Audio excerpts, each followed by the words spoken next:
তো চলুন মূল ঘটনাতে চলে যাই। ঘটনাটি মূলত এই যে মাকসুদুর রহমান সাদিক ভাই ওনার নিজের সাথে ঘটা শুরু হওয়ার পর পরবর্তীতে পরিবারের বেশ কয়েকজন এই সমস্যাতে আক্রান্ত হয়ে যান। তো চলুন মূল ঘটনাতে চলে যাই। ঘটনাটির সময়কাল 2010 সালের আশেপাশের সময়। ওনার বয়স তখন 10-11 হবে। গ্রামের বাচ্চারা যেমন হয় আর কি, বন্ধুদের সাথে নানা রকমের খেলাধুলা, দুষ্টামি করা, স্কুল ফাঁকি দিয়ে আড্ডা দেয়া, ঘুড়ি উড়ানো, এইগুলো ছিল এই সাদিক ভাইয়ের নিত্যদিনের কাজ। ঘটনা যখন থেকে শুরু, প্রতিদিনের মতো ওই দিনও উনি গিয়েছিলেন ওনাদের বাড়ির পাশে কালী নদীর তীরে ঘুড়ি উড়াতে। এই কালী নদী ওনাদের বাসা থেকে 5 মিনিট দূরে অবস্থিত। ওই নদীতে ওই কালী মূর্তি ডুবানো হওয়ার কারণে বা ওখানে কালী পূজা শেষ হওয়ার পর কালীর মূর্তি ডুবানোর কারণে স্থানীয়ভাবে ওই নদীটিকে কালী নদী বলে সম্বোধন করা হয়।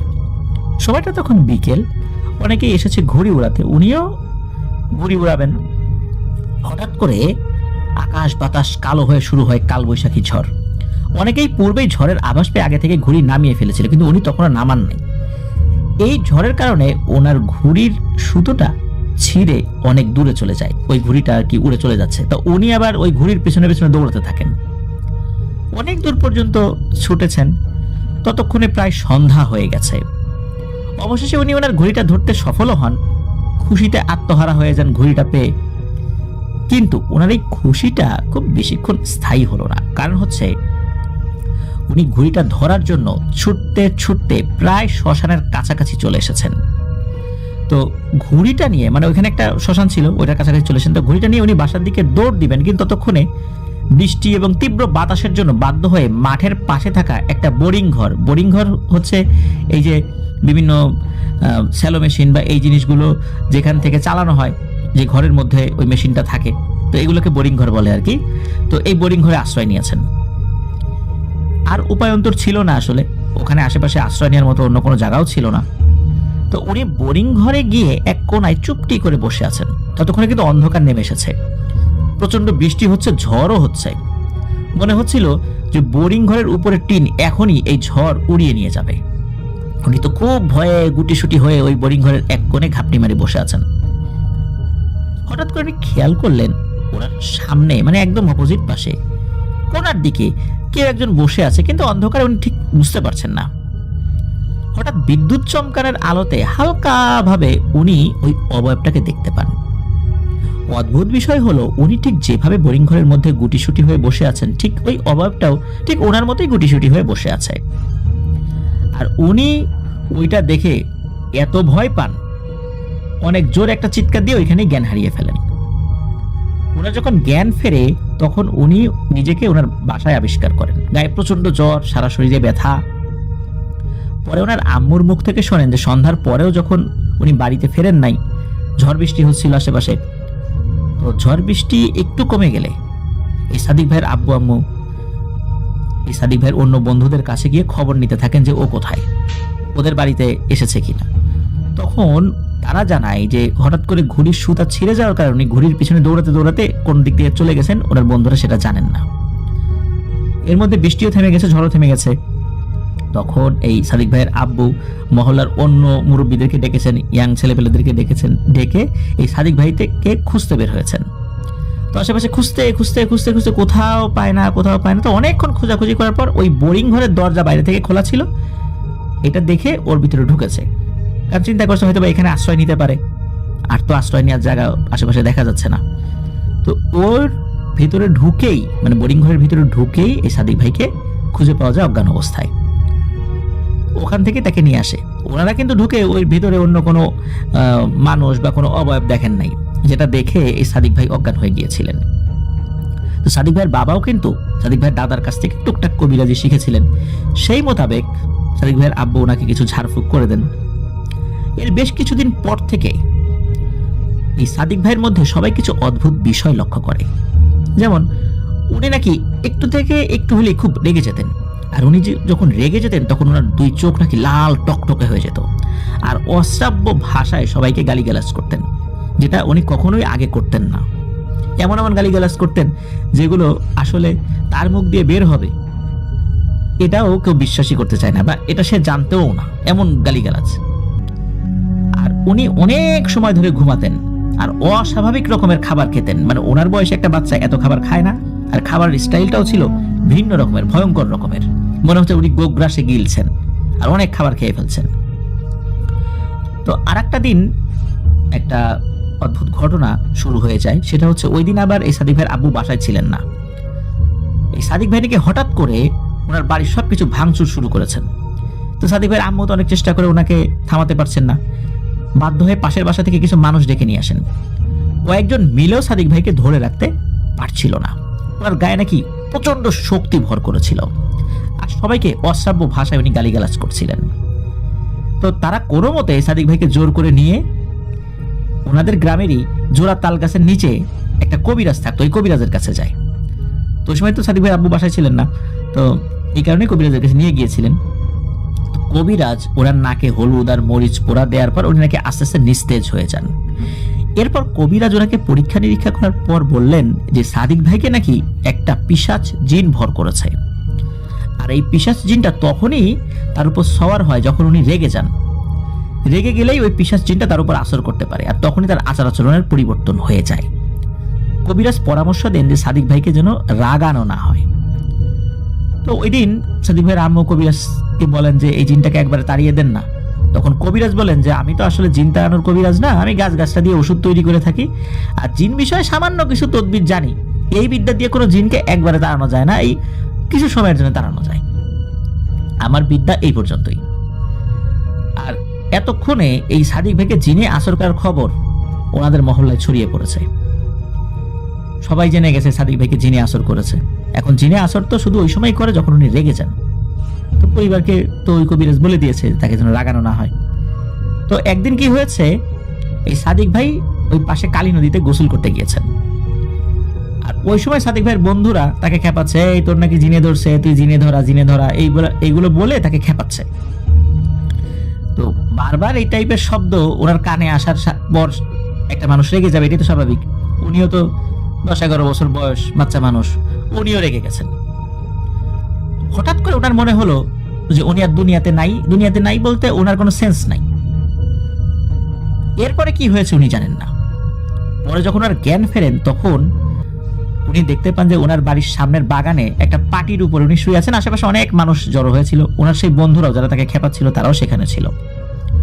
এরপর উনি জানতে পারেন যে ওই বন্ধুরা যখন তাকে খেপাচ্ছিল, হঠাৎ করে ওই নদীর ঘাটে থাকা কাপড় চোপড় কাঁচার একটা শান বা একটা বড় পাথর থাকে, ওই পাথরটা উনি 2 হাতে উঁচু করে ওনার বন্ধুদের দিকে তেড়ে যান। এই ঘটনা দেখে উপস্থিত সবাই তো হতভম্ব হয়ে যায়, যে যেদিকে পেরেছে সে সেদিকে দৌড়াতে থাকে, পালাতে থাকে। কারণ কাপড় কাচার ওই শান বা ওই পাথরটা উঁচু করতে কমপক্ষে 6 জন খুবই শক্তিশালী মানুষ দরকার, দুর্বল মানুষ না, একদম শক্তিশালী সুঠাম দেখি। আর সেটা উনি একাই 2 হাতে উঁচু করে, মনে হচ্ছে এটা একটা হালকা কোনো জিনিস, একটা ফুটবলের যেরকম ওজন ওই রকম হবে, উনি ওইটা ওইভাবে উঁচু করে ওদেরকে মারার জন্য তাদের পিছনে ধাওয়া করেছেন। তো একটা পর্যায়ে উনি নাকি ওই পাথরটা দূরে ছুঁড়ে ফেলে দিয়ে অজ্ঞান হয়ে যান। এরপর ওনার বন্ধুরাই তাকে আবার ধরাধরি করে বাড়িতে নিয়ে আসেন। বাড়িতে নিয়ে আসার পর ওই বাগানের দিকে নিয়ে যাওয়া হয়, একটা পাটি বিছায়, কারণ গরম ছিল তো ওই সময়। ওই বাগানে নিয়ে যাওয়ার পর অনেক লোকজন ওখানে আসে আর কি। তো এই ঘটনার পর থেকে এই সাদিক ভাইকে সবাই এড়িয়ে চলতো, না জানি কখন কার উপর উনি মার মুখী হয়ে তেড়ে যান। এবং এটা হওয়াটাই স্বাভাবিক, লোকজন এটা মনে করবে এটাই তো স্বাভাবিক, তাই না? এরকম একটা ঘটনা ঘটার পর, কারণ উপস্থিত অনেকেই এই ঘটনা দেখেছিলেন। তো এই ঘটনার বেশ কয়েকদিন পর, কয়েক গ্রাম পরে এক বড় কবিরাজের খোঁজ পাওয়া যায়। ওই কবিরাজ ছিল এই সাদিক ভাইয়ের মামার বন্ধু। তো সেই কবিরাজ মামা ওনাদের বাসায় এসেছেন। সবকিছু শুনে কবিরাজ মামা ওনাকে নিয়ে একটা ফাঁকা ঘরে গিয়ে রুকিয়া করতে থাকেন। তো এরপরে কি হয়েছে এটা আবার সাদিক ভাই জানেন না। পরের ঘটনা ওনার আম্মুর মুখ থেকে শুনেছেন যে সেই কবিরাজ মামা ওই জিনটাকে ওনার শরীরে হাজির করিয়ে জিজ্ঞাসাবাদ করেন যে সে কেনই বা তার উপর ভর করেছে। তখন নাকি সেই জিনটা বলেছিল যে ওই দিন ঝড়ের রাত্রে এই সাদিক ভাই যে বোরিং ঘরে আশ্রয় নিয়েছিলেন, ওইটার পাশে একটা তুলা গাছ ছিল, ওই গাছটিতেই ওই জিন থাকতো। তো ওই জিনটা পচা জিনিস খেতে বেশি পছন্দ করে, ওই বোরিং ঘরের ভিতরে কোনো একটা পচা জিনিস ছিল, এটা খেতে এসেছিল। আর তখন এই সাদিক ভাইও ওখানে এসেছিলেন। মূলত এরপর থেকেই এই সাদিক ভাইয়ের উপর সে সওয়ার হয়েছে। আর সবসময় তো সওয়ার হয় না, সে যখন রেগে যায় তখন নাকি সে সওয়ার হতে পারে, অন্যান্য সময় খুব একটা সওয়ার হতে পারে না।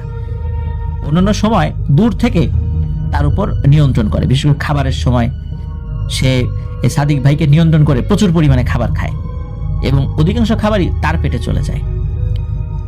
তো ওই কবিরাজ মামা জিনকে চলে যেতে বললে জিন অনেক কিছু দাবি করে বসে, মাছ, মিষ্টি, খাসি ইত্যাদি ইত্যাদি, এগুলো দাবি করে বসে। তো এসব শুনে ওই কবিরাজ মামা চিন্তা করলেন, এগুলো যদি এখন দেয়া হয় আবার হয়তো এগুলো পাওয়ার আশায় ও আবার এসে ক্ষতি করতে পারে, এই জন্য ওকে দ্বিতীয়বার সুযোগ দেওয়া যাবে না। কবিরাজ মামা কি করেছে, একটা কাচের বোতলে জিনটাকে বন্দি করে ওনাদেরই বাড়ির উঠোনের একটা জায়গায় অনেক গর্ত করে পুঁতে দিয়েছেন, আর ওই বাড়িটাও বন্ধ করে দিয়েছেন। কবিরাজ মামা বলেন যে ওই জিনটা নাকি খুব বেশি শক্তিশালী ছিল না, তাই ওই জিনটাকে ধরাশায়ী করতে খুব বেশি সময় লাগেনি। ওই জিনটা ছিল দুর্বল, শুধু এই পচা জিনিস খায়, এই আর কি, ওই গাছে থাকে, এই তার ক্ষমতা। যাই হোক, আল্লাহর রহমতে কবিরাজ মামার ওসিলায় ওই সমস্যা থেকে এই সাদিক ভাই মুক্ত হতে পেরেছিলেন। প্রিয় লিসেনার্স, কি মনে হয় ঘটনা কি এখানেই শেষ? না, ঘটনা কেবল শুরু। আপনাদের মনে হতে পারে সাদিক ভাইয়ের বাবা, উনি তো একজন মুফতি, উনিও তো তার বাবার কাছ থেকে, মানে সাদিক ভাইয়ের দাদার কাছ থেকে কিছু জিনিস শিখেছিলেন, উনি কেন ট্রিটমেন্ট করলেন না? এই প্রশ্নটা মনে হওয়াটাই স্বাভাবিক। আমারও মনে হয়েছিল। আমি সাদিক ভাইয়ের সাথে যখন ফোনে কথা বলেছি তখন সাদিক ভাই জানালেন, যেটা উনি ঘটনাতে লেখেন নাই, সেটা হচ্ছে যে সাদিক ভাইয়ের বড় ভাইকে জিনেরা পানিতে ডুবিয়ে মেরেছিল। অপরাধ হচ্ছে সাদিক ভাইয়ের বাবা, উনি জিনের ট্রিটমেন্ট করেছিলেন, জিন ছাড়িয়েছিলেন। এই অপরাধে তার সন্তানকে, মানে সাদিক ভাইয়ের বড় ভাইকে ডুবিয়ে মারা হয় পানিতে। এরপর অনেকেই পরামর্শ দিয়েছিলেন যে উনি যেন আর কোনো ধরনের জিনের ট্রিটমেন্ট না করেন। এই কারণে সাদিক ভাইয়ের বাবা কিন্তু সাদিক ভাই ট্রিটমেন্ট করতে পারেননি, এবং এখন যেই ব্যাপারগুলো সামনে আসবে এই ব্যাপারগুলোতেও সাদিক ভাইয়ের বাবা আসলে কিছুই করতে পারেননি, কারণ উনি পরিস্থিতির কারণে অক্ষম ছিলেন। তো চলুন চলে যাই এরপরে কি হয়েছিল। তো এই ঘটনা আপাতত মনে হচ্ছে শেষ, কিন্তু না। এই ঘটনার পরে প্রায় 1.5 থেকে 2 বছর পার হয়ে যায়। এরপরে শুরু হয় নতুন এক সমস্যা। এতক্ষণ পর্যন্ত সবকিছু ঠিকঠাকই ছিল। তো ঘটনার সূত্রপাত যেখান থেকে, সেটা হচ্ছে এই সাদিক ভাইয়ের আম্মু কিন্তু খুব পরহেজগার একজন মানুষ, নামাজ, রোজা, তারপরে কোরআন তেলাওয়াত, শুধু এইগুলো যে নিজে করেন তা না, অন্যান্য মহিলাদেরকে, বাচ্চা মেয়েদেরকেও উনি কিন্তু এগুলো শিক্ষা দিতে থাকেন, এবং এখনো উনি এটা দেন। বাচ্চাদেরকে বা অন্যান্য মহিলাদেরকে আরবি শিক্ষা উনি দিতে থাকেন। তো সময়টা 2012 সাল কি 12 সালের পর বা 13 সালের শুরু, এরকম হতে পারে আর কি। তো এই সাদিক ভাইয়ের আম্মুর কাছে প্রায় 15 থেকে 20 জন মেয়ে আরবি শিক্ষা নেওয়ার জন্য আসতো। সবাইকে একই সাথে পড়াতেন, তো একই সাথে আগাতেন। তো এই মেয়েগুলো কোরআন শরীফ মানে শুরু করার জন্য বেসিক যেই ব্যাপারগুলো ওগুলো শেষ করেছে, এরপর কোরআন শরীফ ধরবে। তখন এই সাদিক ভাইয়ের আম্মু চিন্তা করলেন যে কয়েকদিন পর তো কয়েকজন আত্মীয় স্বজন আমাদের বাড়িতে বেড়াতে আসার কথা, আর এই বাচ্চারাও কোরআন শরীফ ধরবে, একটা কাজ করি, বাসায় একটু খাওয়া দাওয়ার আয়োজন করি। তো যেভাবে সেই কাজ, ওই একটা নির্দিষ্ট দিনে ওই ছাত্রীদেরকে উনি কোরআন শরীফ ধরাবেন, মানে শুরু করবেন। ওই দিনটা ফিক্সড করা হলো। ওই দিন বাড়িতে কিছু গেস্টও এসেছিলেন। তো সবকিছু মিলে একটা খাওয়া দাওয়ার আয়োজন করা হয়। তো ব্যাপারটা ছিল সন্ধ্যার পরে, মানে সন্ধ্যার পরে এই খাওয়া দাওয়াটা হবে আর কি। আর ওই মেয়েরা তো একদম আশেপাশের বাসা, যেতে তো আর অসুবিধা হবে না। তো বিকাল থেকে রান্না বাড়া শুরু হয়েছে। মোটামুটি মাগরিবের বেশ খানিকক্ষণ পরে খাওয়া দাওয়া হয়েছে। তো এখন ব্যাপারটা হয়েছে কি, যে এই যে মাংস রান্না করা হয়েছিল, মাংসের যে হাড়গুলা যেগুলো ছিল, এটা সাদিক ভাইয়ের আম্মা ভুল করে ওনাদের বাসার পেছনে একটা ডোবা ছিল, যেটাকে স্থানীয় ভাষা অনেকে মাইটেল বলে। তো ওই ডোবাতে এই হাড়গুলো উনি ফেলে দেন, যেখানে পানি জমা ছিল। তো ওইটা উনি পানিতে ফেলে দিয়েছিলেন। এইটাই ছিল বড় একটা ভুল। তো মাগরিবের পর খাওয়া দাওয়া তো হয়েছে, এরপরে সবকিছু পরিষ্কার পরিচ্ছন্ন করা হয়েছে, এরপর বিভিন্ন ধরনের কথাবার্তা হচ্ছে। তখন এই সাদিক ভাইয়ের নানি বলে ওঠে যে ওই হাড়গুলো কোথায় ফেলছিস? তখন সাদিক ভাইয়ের মা বলে ওঠে যে ওটা তো ওই যে মাটিলে ফেলে দিছি, ডোবায় ফেলে দিছি। তখন সাদিক ভাইয়ের নানি বলে ওঠেন, কাজটা তো ভালো হয় নাই রে, হাড় তো জিনেদের খাবার, এগুলো এভাবে নোংরা পানিতে ফেলতে হয় না, বা পানিতেও ফেলতে হয় না, এগুলো একটা নির্দিষ্ট স্থানে রাখতে হয়। এটা হাদিসেও আছে। তখন সাদিক ভাইয়ের মা বলেন যে আসলেই তো, আমি তো আসলে ওই সময় ব্যাপারটা মনে ছিল না, কি মনে করে কি করে ফেললাম, আসলে তো ব্যাপারটা ভুল হয়ে গেল। তো যাই হোক, ব্যাপারটা ও পর্যন্তই থেকে যায়। কিন্তু ওই রাত্রেই ঘটে যায় একটি ভয়ঙ্কর ঘটনা। ওই দিন তো বাড়িতে বেশ কিছু অতিথি এসেছিলেন, এই যেমন সাদিক ভাইয়ের নানি, খালা, ওনারা এসেছিলেন। এই জন্যই তো আয়োজনটা ওইভাবে সময় মেনটেন করে করা হয়েছিল আর কি। তো সাদিক ভাইয়ের আম্মু যে ঘরে ঘুমিয়েছিলেন, সেই ঘরে সাদিক ভাইয়ের নানি, ওনার 2 খালা সহ আরো কয়েকজন মহিলা ঘুমিয়েছিলেন। রাত আনুমানিক প্রায় 11টার দিকে হঠাৎ করে বাড়ির ছাদের উপরে ধূপ করে শব্দ হয়। এরপর এই শব্দটা বাড়তে থাকে, ধূপধাপ ধূপধাপ শব্দ হতেই থাকে। এই শব্দে বাড়ির সকলের ঘুম ভেঙে যায়। আর সাদিক ভাইয়ের আম্মুর রুমে থাকা সবাই তো মানে চমকে উঠে বসে, হুড়মুড় করে উঠে বসে। সাদিক ভাইয়ের নানি তো জোরে জোরে দোয়া দরুদ পড়তে শুরু করে দেয়। এরপরে রুমের লাইটটা জ্বালানো হয়, হঠাৎ করে রুমের লাইটও বন্ধ হয়ে যায়। আবার কিছুক্ষণ পরে লাইট একাই জ্বলে ওঠে। লাইট জ্বলছে নিচ্ছে, জ্বলছে নিচ্ছে। ঘরের সবাই তো আতঙ্কিত হয়ে গুটিসুটি হয়ে বসে আছে। হঠাৎ করে সবাই একটা ধোঁয়ার কুণ্ডলি দেখতে পায়। এই কুণ্ডলিটা ওই ঘরে যে ফ্যানটা ছিল, ফ্যানের চারপাশে ঘুরতে থাকে। এরপর সেই ধোঁয়া থেকে এমন এক আলোক রশ্মি বের হয়, যেটায় সবার চোখ একদম ধাঁধিয়ে যায়। সবাই চোখ বন্ধ করে ফেলে। মনে হচ্ছে প্রচন্ড আলোক এক রশ্মি তাদের সকলের চোখটা অন্ধ করে দিয়েছে, এমন একটা অবস্থা। অনেক সময় চোখের উপর খুব বেশি আলোক ছটা পড়লে আমরা চোখ বন্ধ করে ফেলি না, ঠিক ওই রকমটা হয়। তো সবাই চোখ বন্ধ করে ফেলে। এর কয়েক সেকেন্ড পর চোখ খোলার পর আর কিছুই দেখতে পায় না, সবকিছুই স্বাভাবিক। লাইটও জ্বলছে, ফ্যানও চলছে, সবকিছু স্বাভাবিকভাবে। কিন্তু ঘরে ওই ধোঁয়াও নাই, আলোও নাই। মূলত এরপর থেকেই সাদিক ভাইয়ের আম্মুর সাথে কিছু অস্বাভাবিক ঘটনা ঘটতে শুরু করে। উনি মাঝে মাঝেই ভয়ঙ্কর ভয়ঙ্কর স্বপ্ন দেখতেন। স্বপ্নে দেখতেন কিছু অবয়ব ওনার আম্মুকে বলছে, কাজটা তুই ঠিক করিস নাই রে, এর ফল তোকে ভোগ করতেই হবে। প্রায়ই সাদিক ভাইয়ের আম্মু ঘুমের মাঝে চিৎকার করে বলতেন, আমাকে ছেড়ে দাও, আমাকে ছেড়ে দাও, আমার ভুল হয়ে গেছে, আমাকে মাফ করে দাও। বেশ অনেকদিন যাবত এই সমস্যা চলছে চলছে। কয়েকদিন অন্তর অন্তর উনি প্রতিনিয়তই একই ধরনের স্বপ্ন দেখতে থাকেন। সাদিক ভাইয়ের আম্মুর খাওয়া দাওয়া একরকম বন্ধই হয়ে যায়। আস্তে আস্তে উনি অসুস্থ হয়ে পড়তে থাকেন। এরপর সেই কবিরাজ মামার খোঁজ করা হয় বছর 1.5-2 আগে, যিনি এই সাদিক ভাইয়ের সমস্যাটার সমাধান আল্লাহর রহমতে করতে পেরেছিলেন। কিন্তু ওই কবিরাজের খোঁজ নিয়ে দেখা যায় যে উনি পরিবার সহ দেশের বাইরে চলে গিয়েছেন। ভিসা একটা পেয়েছিলেন একটা দেশের, একদম পরিবার সহ সেই দেশে চলে গিয়েছেন। এটা শুনে তো সাদিক ভাইয়ের পরিবারের সবাই খুব হতাশ হয়ে যান যে এখন কার কাছে যাব, কি করব। এর পরবর্তীতে ওই যে কবিরাজ, ওনাকে ওই সময় ফোনে কল করা হয় আর কি। ওনার নাম্বারটা নেওয়া হয় বিদেশের নাম্বারে, হয়তো বা মেসেঞ্জার বা অন্য কোনোভাবে কল করা হয়েছিল। তো এরপর ওই ফোন কলে সাদিক ভাইয়ের আম্মুকে কিছু রুকিয়া, কিছু নিয়ম বলে দেন এবং কিছু আমল করার পরামর্শ দেন। আর এই সময়ের মধ্যে যত দ্রুত সম্ভব কোনো ভালো কবিরাজের খোঁজ করতে বলেন, যেহেতু উনি এখন কাছে নাই, চাইলেও অনেক কিছু করতে পারবে না। তো ওই কবিরাজ মামার পরামর্শ অনুযায়ী সাদিক ভাইয়ের আম্মু কাজ করতে থাকেন। আস্তে আস্তে উনি সুস্থ হতে থাকেন। এরপরে মোটামুটি 3 সপ্তাহের মতো উনি সুস্থ ছিলেন। সবাই ধরে নিয়েছিল যে আল্লাহর রহমতে উনি ভালো হয়ে গেছেন, আর কোনো সমস্যা হবে না। কিন্তু সাদিক ভাইয়ের আম্মুর এই সুস্থতা খুব বেশি দিন স্থায়ী হয়নি। 2 সপ্তাহ না যেতেই শুরু হয় নতুন এক তাণ্ডব। ওনার আম্মু রাতে আগের থেকে ভিন্ন ধরনের কিছু স্বপ্ন দেখতেন, যা কিছুটা এমন ছিল যে কিছু অবয়ব সাদিক ভাইয়ের আম্মুকে টেনে হিচড়ে কোথায় যেন নিয়ে যাচ্ছে। হঠাৎ করে নতুন আরো 2টা অবয়বের আগমন ঘটে। আগে যে অবয়ব এরা 2টা থেকে আরো বেশি ছিল, কিন্তু নতুন করে আরো 2টা অবয়বের আগমন ঘটেছে। এই অবয়ব 2টা এসে আগের অবয়বগুলোকে বলতে থাকে, এই বেটারা, একে কোথায় নিয়ে যাস? এটা আমাদের শিকার, একে আমাদের কাছে হস্তান্তর কর। কিন্তু আগের অবয়বগুলো বলতে থাকে, তোদের শিকার মানে? এ আমাদের শিকার, তোদের কাছে দেব না। তার মানে হচ্ছে আগের অবয়বগুলো ওই 2টা অবয়বের প্রস্তাবে দ্বিমত পোষণ করে। এক পর্যায়ে কি হয়, 2 গ্রুপের মধ্যে তর্ক শুরু হয়, অবশেষে মারামারিতে রূপ নেয়। সাদিক ভাইয়ের আম্মু কিন্তু স্বপ্নের মধ্যে এগুলো দেখছেন, আর স্বপ্নের মধ্যে চিৎকার করে ওঠেন। ওই চিৎকারটা উনি ঘুমের ঘরে আবার পাশের মানুষের শুনতে পায় যে উনি কোনো একটা দুঃস্বপ্ন দেখে চিৎকার চেঁচামেচি করছেন। তো এইটা কয়েকদিন অন্তর অন্তর উনি দেখতে থাকেন। এরপর থেকে ওনার আম্মুর সাথে শুধু যে রাতের বেলা স্বপ্নের মধ্যে এই ব্যাপারটা হবে তা না, এখন দিনের বেলা তো কিছু সমস্যা দেখা দেয়। সাদিক ভাইয়ের আম্মু দিনের বেলা অধিকাংশ সময় নাকি সাপের বাচ্চা দেখতে পেতেন, সবসময় না তবে অধিকাংশ সময়। ওনার আম্মু যখন এটা দেখতেন সাপ সাপ বলে চিৎকার করতেন।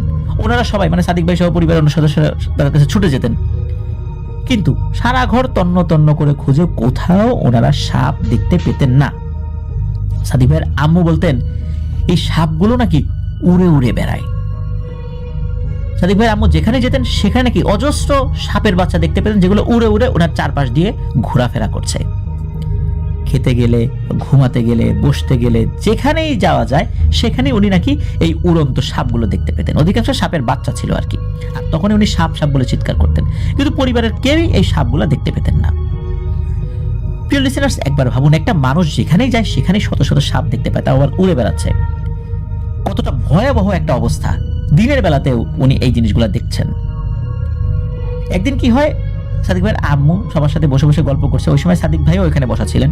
হঠাৎ করে ওনার আম্মু চিৎকার করে বলে ওঠেন, এই একটা সাপ আমার হাতের এখানে কামড় দিছে রে। তখন উপস্থিত সবাই, সাদিক ভাইও, ওনারা খেয়াল করেন যে যেই জায়গাটা ওনার আম্মু দেখাচ্ছে সেখানে লাল হয়ে ফুলে গিয়েছে, তবে সাপে কামড় দিলে সাপের দাঁতের যে চিহ্নটা দেখা যায়, দুটো দাঁতের চিহ্ন দেখা যায়, ওইটা নাই, কিন্তু ওখানে কামড়ের একটা চিহ্ন দেখা যায়, যে কিছু একটা কামড় দিয়েছে, লাল হয়ে আছে, ফুলে গিয়েছে। এই কামড় খাওয়ার পর সাদিক ভাইয়ের আম্মু তো ব্যথায় যন্ত্রণায় চিৎকার করতেন, কান্নাকাটি করতেন। এইভাবে দিনের পর দিন সাদিক ভাইয়ের আম্মুর উপর এমন নির্যাতন চলতেই থাকে। এক পর্যায়ে সাদিক ভাইয়ের আম্মু মানসিক ভারসাম্য হারাতে থাকেন এবং পাগলের মতো আচরণ করা শুরু করেন। এর মধ্যে কিন্তু অনেক কবিরাজও দেখানো হয়েছে, অনেক মানসিক রোগের ডাক্তারও দেখানো হয়েছে, কিন্তু কেউ কোনো সমাধান করতে পারেনি। ওনার আম্মুর এই অবস্থা হওয়ার পর সাদিক ভাইয়ের আম্মুকে সাদিক ভাইয়ের নানিদের বাসায় নিয়ে আসা হয়। তো এখন এর পরে কি হলো চলুন শুনি। ওনার আম্মু মানসিক ভারসাম্য হারানোর পর থেকে ওই সাপগুলোকে নাকি আর দেখতে পেতেন না, তবে ঘটনা অন্যদিকে মোড় নেয়। এইবারের ঘটনাটা খুবই রহস্যময় এবং ভয়ানক। সেটা হচ্ছে ওনার আম্মুর সাথে যা যা ঘটতো সাদিক ভাইয়ের সাথে ঠিক তাই তাই ঘটতো। যেমন ওনার আম্মু সবার সাথে হাসি মুখে কথা বলছেন, কথা বলতে বলতে হঠাৎ করে ওনার আম্মুর খিঁচুনি উঠে যেত, মানে মৃগী রোগ হলে যেরকম হয় আর কি।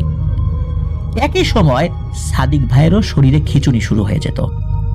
ওনার আম্মুরও যখন খিঁচুনি শুরু হতো, ওনারই ঠিক তখনই আপনা আপনি খিঁচুনি শুরু হয়ে যেত, যেটা কিন্তু আগে ছিল না।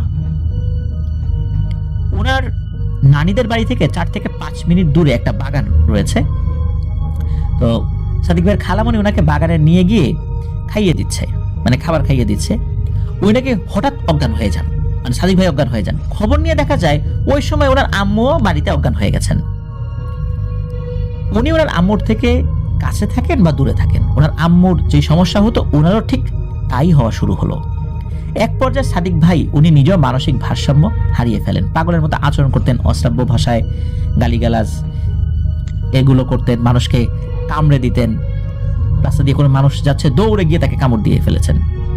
কিন্তু এইরকম কিন্তু চলছিল ওই সময়, কিন্তু ওনার সেন্স ওরকম ছিল না, যেটা পরবর্তীতে মানুষজনের কাছে উনি শুনেছিলেন, আত্মীয় স্বজনদের কাছে শুনেছিলেন আর কি। তো যাই হোক, অনেক খোঁজাখুঁজি চলছে কোথায় ভালো একজন কবিরাজ পাওয়া যায়। এবার খোকসাতে ভালো একজন কবিরাজের খোঁজ পাওয়া যায়।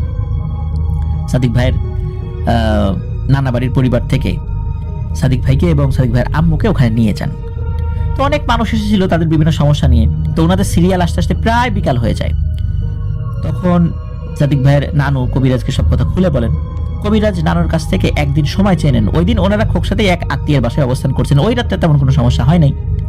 পরের দিন যথাসময় সকাল সকাল কবিরাজের কাছে গেলে কবিরাজ যা বললেন সেটা ছিল ওনাদের জন্য একদম মানে মাথায় বিনা মেঘে বজ্রপাতের মতো অবস্থা। এমন এমন কিছু তথ্য কবিরাজ জানান। কবিরাজ অনেক তদবির করে তার কিছু অনুগত জিনদের মাধ্যমে খবর নিয়ে যা জানতে পারেন সেটা হচ্ছে যে সাদিক ভাইয়ের আম্মু যেদিন ওই হাড়গুলো পানিতে ফেলেছিল, ওই দিন আশেপাশে থাকা কিছু জিন ওরা উৎসব করেছিল। উৎসব এইটা যে আজকে এই হাড়গুলো আশেপাশে ফেলা হবে, এই জিনিসগুলো আমরা খাবো, কারণ হাড় জিনেদের খাবার।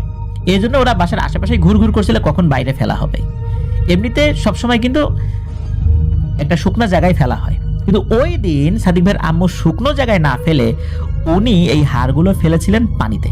যার ফলশ্রুতিতে ওদের দীর্ঘ সময় ধরে যে একটা ক্ষুধা নিবারণ করার যে একটা আকাঙ্ক্ষা ছিল সেটা ভণ্ডুল হয়ে যায়। আর এই কারণে ওরা সাদিক ভাইয়ের আম্মুর উপরে ক্ষুব্ধ হয়ে ওনার আম্মুকে নানাভাবে ক্ষতি করার চেষ্টা করতে থাকে। কিন্তু ওনাদের বাড়ি বন্ধ থাকাতে ওনার আম্মু প্রথমত বন্ধ থাকতো, আর ওনার আম্মু নিয়মিত আমল করতো, পরহেজগার একজন মহিলা ছিলেন, এই জন্য খুব বেশি ক্ষতি করতে পারছিল না। তো এর ভিতরে ঘটে আর একটা ঘটনা, সেটা হলো শত্রুতাবশত ওনাদেরই আত্মীয়ের মধ্যে কিছু মানুষ এই সাদিক ভাইয়ের আম্মুর উপরে ব্ল্যাক ম্যাজিক করে 2টা ভয়ঙ্কর জিন চালান করে দেয়। এক কথায় তাদের উপর কালো জাদু করা হয়। এই জাদুর ধরনটা এমন ছিল যে চালান করা জিনগুলো সাদিক ভাইয়ের আম্মুর মস্তিষ্কের যে কোষগুলো রয়েছে এই কোষগুলোতে থাকা পানিগুলো শুষে খেয়ে ফেলবে। আর এগুলো যদি করা হয় তাহলে আস্তে আস্তে সাদিক ভাইয়ের আম্মু বদ্ধ উন্মাদ হয়ে যাবে। কিন্তু সাদিক ভাইয়ের আম্মু 5 ওয়াক্ত নামাজ, কালাম, কোরআন পাঠ করা, অন্যকে কোরআন শিক্ষা দেওয়ার মতো ভালো ভালো আমল করার কারণে ওই জিনগুলো খুব বেশি ক্ষতি করতে পারছিল না, কিন্তু তারা দূর থেকে সাদিক ভাইয়ের আম্মুর উপরে আসর করছে। আর সাদিক ভাইয়ের বাবারও তো এই বিষয়ে চিকিৎসা করার একটা অপারগতা রয়েছে, উনি চাইলেও কিছু করতে পারছিলেন না, তবে উনি চেষ্টা করছেন অন্য ভালো কারো কাছে যেন নিয়ে যাওয়া যায়। আর এই সাদিক ভাইয়ের সাথে আবার কেন ওই সমস্যাটা শুরু হলো এই বিষয়ে ওই কবিরাজ ঠিক করে কিছু বলতে পারেনি। ধারণা করা হয়েছিল যে সাদিক ভাইয়ের আম্মুর উপরে জিনগুলোর কিছু প্রভাব ওনার মাঝেও পড়েছিল, তাই হয়তো বা ওনারও এরকম হয়েছিল, কিন্তু নিশ্চিতভাবে কিছু বলা যায়নি। আর হাড় ফেলে দেওয়ার কারণে যে জিনগুলো এসেছিল সেগুলো ওনার আম্মুর উপরে চালান করা জিনদের থেকে অনেকটাই দুর্বল ছিল। চালান করা জিন যখন দেখলো যে এই জিনগুলো আগে থেকে তাদের শিকারের উপর আসর করে আছে, তখন তাদের চলে যেতে বললে তাদের মধ্যে তর্কাতর্কি শুরু হয়, এক পর্যায়ে তাদের মধ্যে মারামারি শুরু হয়ে যায়। চালান করা জিনদের হাতে মার খেয়ে ওই জিনগুলো আপনা আপনি পালিয়ে যায়। এটাই উনি স্বপ্নে দেখতেন, সাদিক ভাইয়ের আম্মু এটা স্বপ্নে দেখতেন। তো সাদিক ভাই বলেছেন যে উনি কিন্তু বুঝতে পেরেছিলেন কে বা কারা তাদের উপর জিন চালান করেছে, তা সত্ত্বেও ওনারা বুঝতে দেননি ওইভাবে। ওই কবিরাজ মানে খোকসারি কবিরাজ ওই চালান করা জিন দুটিকে বোতলে বন্দি করেছিল। এরপর পানি পড়া, তেল পড়া, নিয়মিত কিছু আমল শিখিয়ে দিয়েছিলেন। আর কবিরাজ বলে দেন যে এখন আমার কাজ শেষ, ওই 2টো জিনকে বন্দি করেছি, এখন এই আমলগুলো করবেন, সেই সাথে ভালো মানসিক রোগের ডাক্তার দেখাবেন, এখন ডাক্তারি ট্রিটমেন্টটা শুরু করতে হবে। এরপর থেকে ওনার আম্মু ডাক্তারি ট্রিটমেন্টও করাচ্ছিলেন। আর ওই যেই ডাক্তারের কাছে উনি ট্রিটমেন্ট শুরু করেছেন, স্টিল নাও এখনো তাকে দিয়ে ট্রিটমেন্ট করাচ্ছেন, মানে তার আন্ডারে উনি আছেন। তো আল্লাহর রহমতে ওনার আম্মু এরপরে প্রায় 6-7 বছর একদম সুস্থ ছিল, একদম মানে স্বাভাবিক, কোনো সমস্যা নাই। চালান করা জিনদের কোনো প্রভাব এই পরিবারে কারোর উপর পড়েনি। সাদিক ভাইয়েরও আর কোনো সমস্যা হয়নি, যেটা ওনার মায়ের সাথে হতো একই সময় ওনার সাথে হতো, সবাই খুব ভালো। কিন্তু সমস্যা হলো এই 6-7 বছর পর থেকে আর একটা সমস্যা শুরু হয়ে যায়, সেটা হলো প্রতিবার 2 ঈদ যখন আসে, কুরবানির ঈদ এবং রোজার ঈদ, 2 ঈদের অল্প কয়েকদিন আগে থেকে সাদিক ভাইয়ের আম্মু পুরোপুরি মানসিকভাবে ভারসাম্যহীন হয়ে যায়।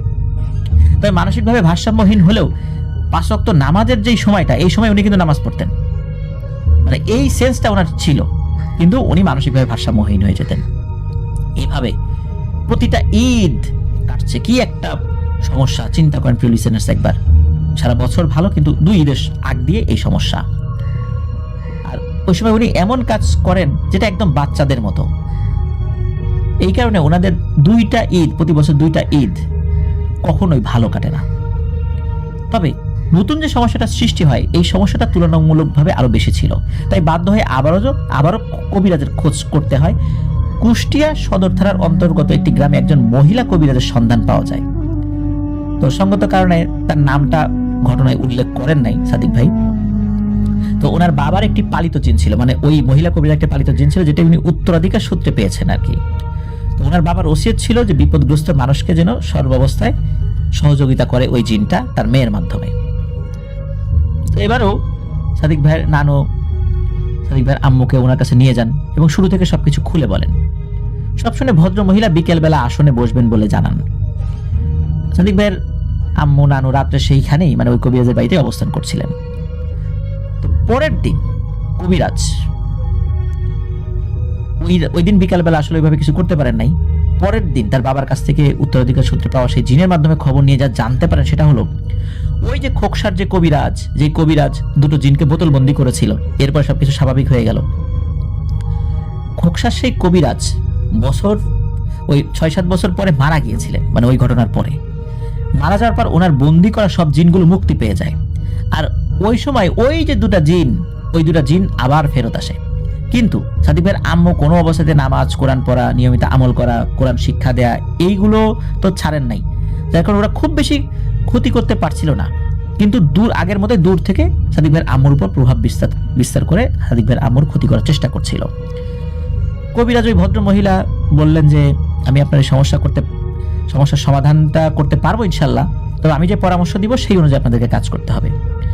কবিরাজ যে ভদ্র মহিলা উনি বললেন যে কাজ একদম শুরু থেকে করতে হবে, আর কিছু জিনিসের প্রয়োজন হবে যেগুলো তাকে এনে দিতে হবে। সেগুলোর নাম সেটা এরকম ছিল, যেটা সাদিক ভাই জানিয়েছেন, যে কাফনের কাপড়, একটা ধবধবে সাদা মোরগ, 21টা পেরেক, 21টা বড়শি, 21টা সূচ এবং একটি মাটির মালসা বা একটা গামলা আর কি। আর এছাড়া অন্যান্য যে কয়েকটা জিনিস আনতে হবে সেটা হলো ভুঁই কুমড়া, সেটি ধূপ, তারপর সাদা তিল থেকে বানানো এক ধরনের তেল হয়, এটাকে প্রেম তেল বলে, লবঙ্গ, এলাচ, তারপর আপাঙের পাতা, এই বিভিন্ন জিনিসগুলো সবগুলোর নাম হয়তো ওনার মনে নাই, এই জন্য আমাদেরকে বলতে পারেন নাই। তো সাদিক ভাই কিন্তু অনেক কষ্ট করে এগুলোর ব্যবস্থা করেছিলেন, পরিবার থেকে অনেক চেষ্টা করে বিভিন্ন জায়গা থেকে এগুলা আনার চেষ্টা করেছিলেন। তারপর এইগুলো দিয়ে ওই ভদ্র মহিলা বেশ কিছু জিনিস তৈরি করেছিলেন। বিশেষ করে এই যে ভুঁই কুমড়া, সেতি ধূপ, এই তেল, লবঙ্গ, এলাচ, বিভিন্ন পাতা, এই জিনিসগুলো দিয়ে এক বোতল তেল উনি বানিয়ে দিয়েছিলেন মাথায় মাখার জন্য। আর বাকি জিনিসগুলো দিয়ে উনি কি করেছিলেন এটা আসলে উনি বলতে চান নাই, বলেছিলেন যে এটা নিয়ে কোনো প্রশ্ন করা যাবে না। ওই কবিরাজ ভদ্র মহিলার দেওয়া তেল আর আমল তো চলছিল, সেই সাথে আবার ডাক্তারি ট্রিটমেন্টও চলছিল, যেটা এখনো আছে আর কি। তো আল্লাহর অশেষ রহমতে সাদিক ভাইয়ের আম্মু আগের থেকে এখন অনেকটাই সুস্থ আছে, অনেকটাই ভালো আছে আলহামদুলিল্লাহ। তো প্রিয় লিসেনার্স, এটাই ছিল ঘটনা।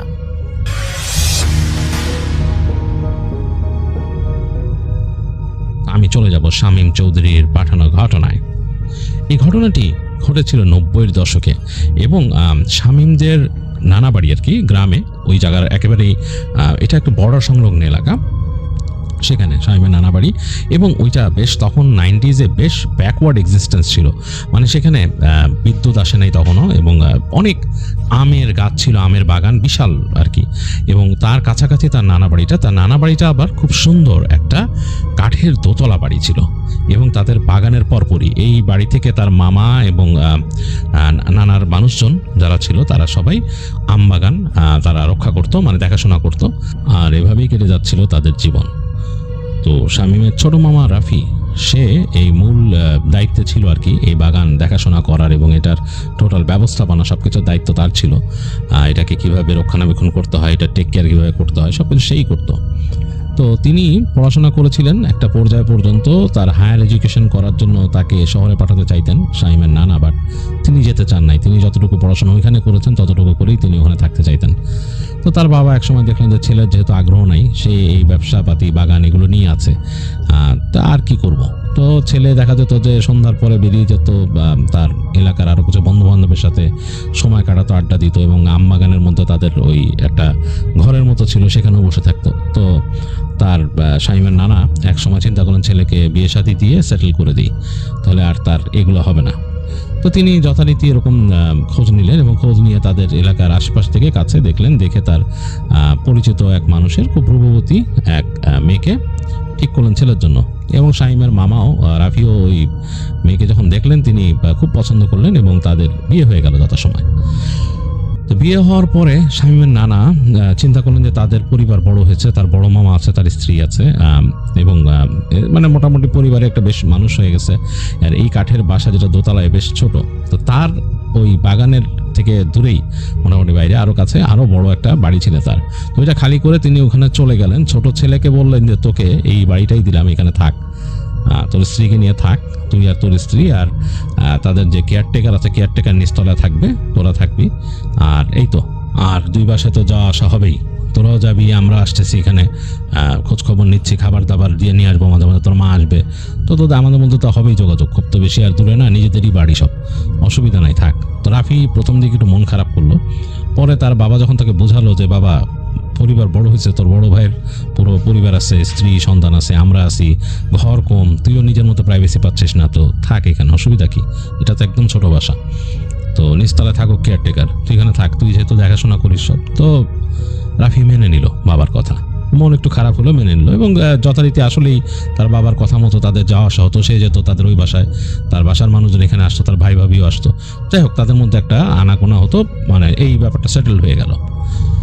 তো কয়েকদিন যেটা এই রাফি কিছুটা এনজয় করা শুরু করলো তার প্রাইভেসি। কারণ দেখা যেত যে আগে যখন পরিবার বড় ছিল, অনেক মানুষজন চলাফেরা করতো, তার কাছে একটু মনে হতো যে নতুন বিয়ে করছে, প্রাইভেসি ল্যাক করে। মানে তার ইচ্ছে করতো তাদের স্ত্রীকে নিয়ে বারান্দায় বসতে, দোতলার একটু গল্প করবে, এরকম সময় কাটাবে। তো সেটা দেখা যেত তখন হতো না আর কি। মানে মানুষজন এত থাকাতে এটা সম্ভব হতো না। এখন যেহেতু সেটা পাচ্ছে, তার কাছে বেশ ভালো লাগা শুরু করলো। তো এর মাঝে রাফি একদিন শুনলো তার বন্ধুর কাছে যে একটা সিনেমা এসছে সিনেমা হলে, এবং তখনকার মানুষ কিন্তু সিনেমা হলে গিয়ে সিনেমা দেখতো। এবং তাদের যেহেতু গ্রাম থেকে বেশ খানিকটা দূরে তাকে যেতে হবে সিনেমা দেখতে। ওইটা একটা কাইন্ড অফ লাইক মফস্বল শহরের মতো একটা জায়গা, যেখানে নাকি একটা সিনেমা হল আছে। তো সেখানে সিনেমা দেখতে গেলে সেখানে যেতে হবে, এবং সন্ধ্যার পরের যে শো সেটা দেখে যদি ব্যাক করতে হয় তাহলে রাত হয়ে যাবে। এই মানে 6টা-9টা যেটা তখনকার সময় চলতো, সন্ধ্যা 6টা থেকে রাত 9টা পর্যন্ত একটা হতো। আবার গ্রামে অনেক সময় 9টার পরও একটা শো হতো 12টা পর্যন্ত, এবং শহরেও আছে, এটা ছিল তখন 9টা-12টা শো। তো ওইটা তো দেখা সম্ভব না, 12টার পরে কে ব্যাক করবে। তো 6টা-9টার কথা মাথায় রেখেই রাফি প্ল্যান করলো যে সে যাবে সেখানে। তো তার মতো সে গুছায় নিছে সবকিছু। এখন সে যে যাবে, কিভাবে যাবে? তো একবার প্ল্যান করলো যে তাদের ওখান থেকে ভ্যান গাড়ি চলে, ভ্যান গাড়িতে করে যায়, ভ্যান গাড়ি নিয়ে যাবে সেখানে। তো চিন্তা করলো 9টার সময় গিয়ে যদি ওখান থেকে ফেরার জন্য ভ্যান গাড়ি না পাই, যেটা আসলেই না পাওয়ারই কথা, কারণ রাতের বেলা ওখানে ভ্যান গাড়ি হয়তো সিনেমা হলের বাইরে দু একটা থাকতে পারে, কিন্তু তারা এই গ্রামে আসতে রাজি হবে না। প্রায় 2 ঘন্টা 2.5 ঘন্টার রাইড, ভ্যানে করে আসতে গেলে 2 ঘন্টার মতো লাগে তাদের ওখানে।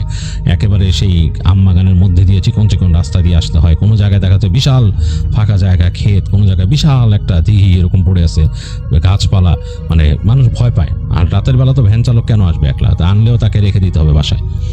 তো ভ্যান পাবে না, সে জানে। তো কি করবে চিন্তা করতেছে। তো সে আবার তার মনের মধ্যে খুব মানে বসে গেছে সিনেমা দেখতেই হবে। সিনেমা সে এর আগে অনেকবার দেখেছে, সে তখন বন্ধুদের সাথে যেত।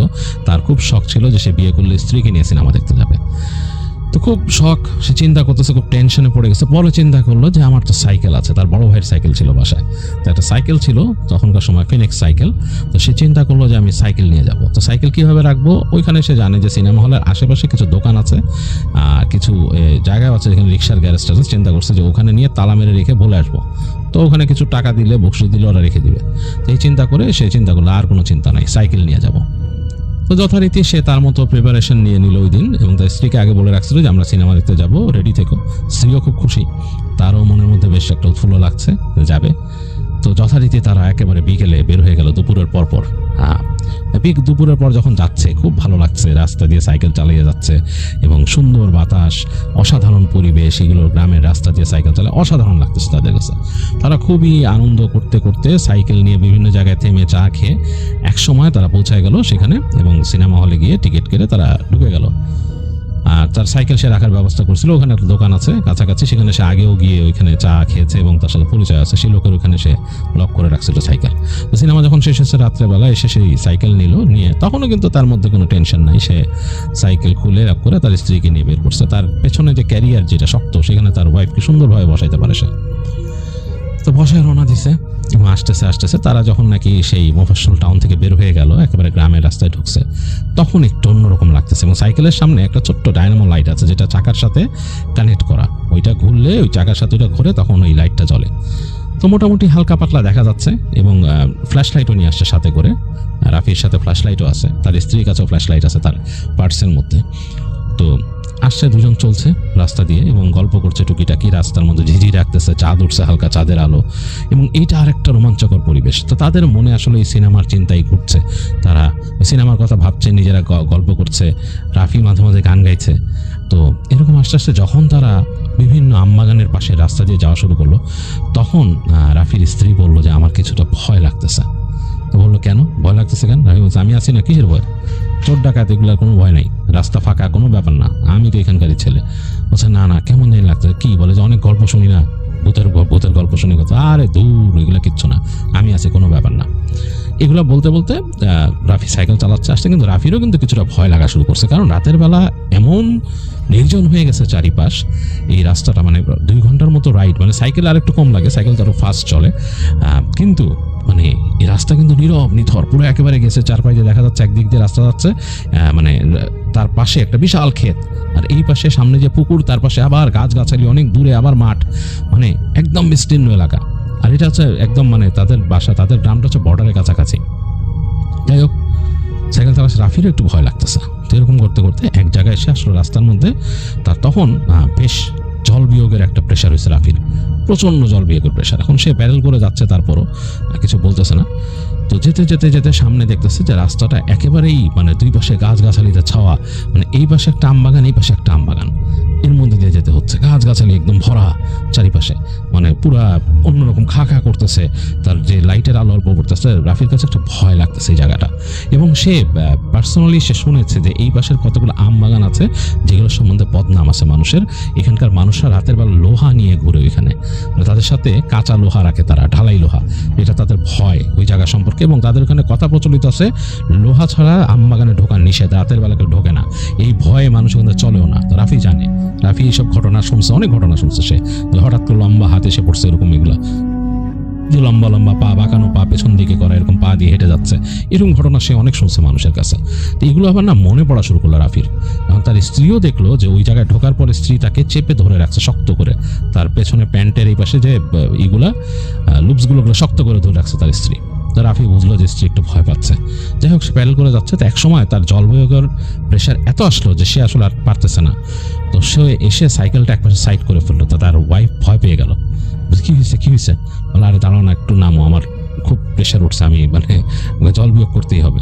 তার স্ত্রী বললো আচ্ছা আচ্ছা ঠিক আছে। তো সাইকেলটা সে স্ট্যান্ডে রেখে বললো তুমি এখানে দাঁড়াও, সাইকেলের সাথে থাকো, কোনো চিন্তা করো না, এই যে আমি সামনে গাছের গোড়ায় বসতেছে, আসতেছে বলে সে দৌড়ে চলে গেল একটা গাছের গোড়ায়। সে দেখতেছে সাইকেল ওখানে আছে, এবং যেহেতু ডায়নামাল লাইট কিন্তু এখন আর জ্বলছে না, মানে অন্ধকার হয়ে আছে চারিপাশ, মানে চাঁদের আলো একটু পড়ছে ফাঁকা রাস্তায়, এটাতে যতটুকু দেখা যাচ্ছে, এবং সেই একটা নীরব রাতের আওয়াজ, ঝিঝি পোকা ডাকতেছে, রাতের যে শব্দটা। তো সে তার মতো বসে ওখানে কাজ সারলো। কাজ সেরে সে আস্তে করে উঠে আসতেছে, যখন সাইকেলের কাছে আসছে সে দেখে তার স্ত্রী নাই ওখানে।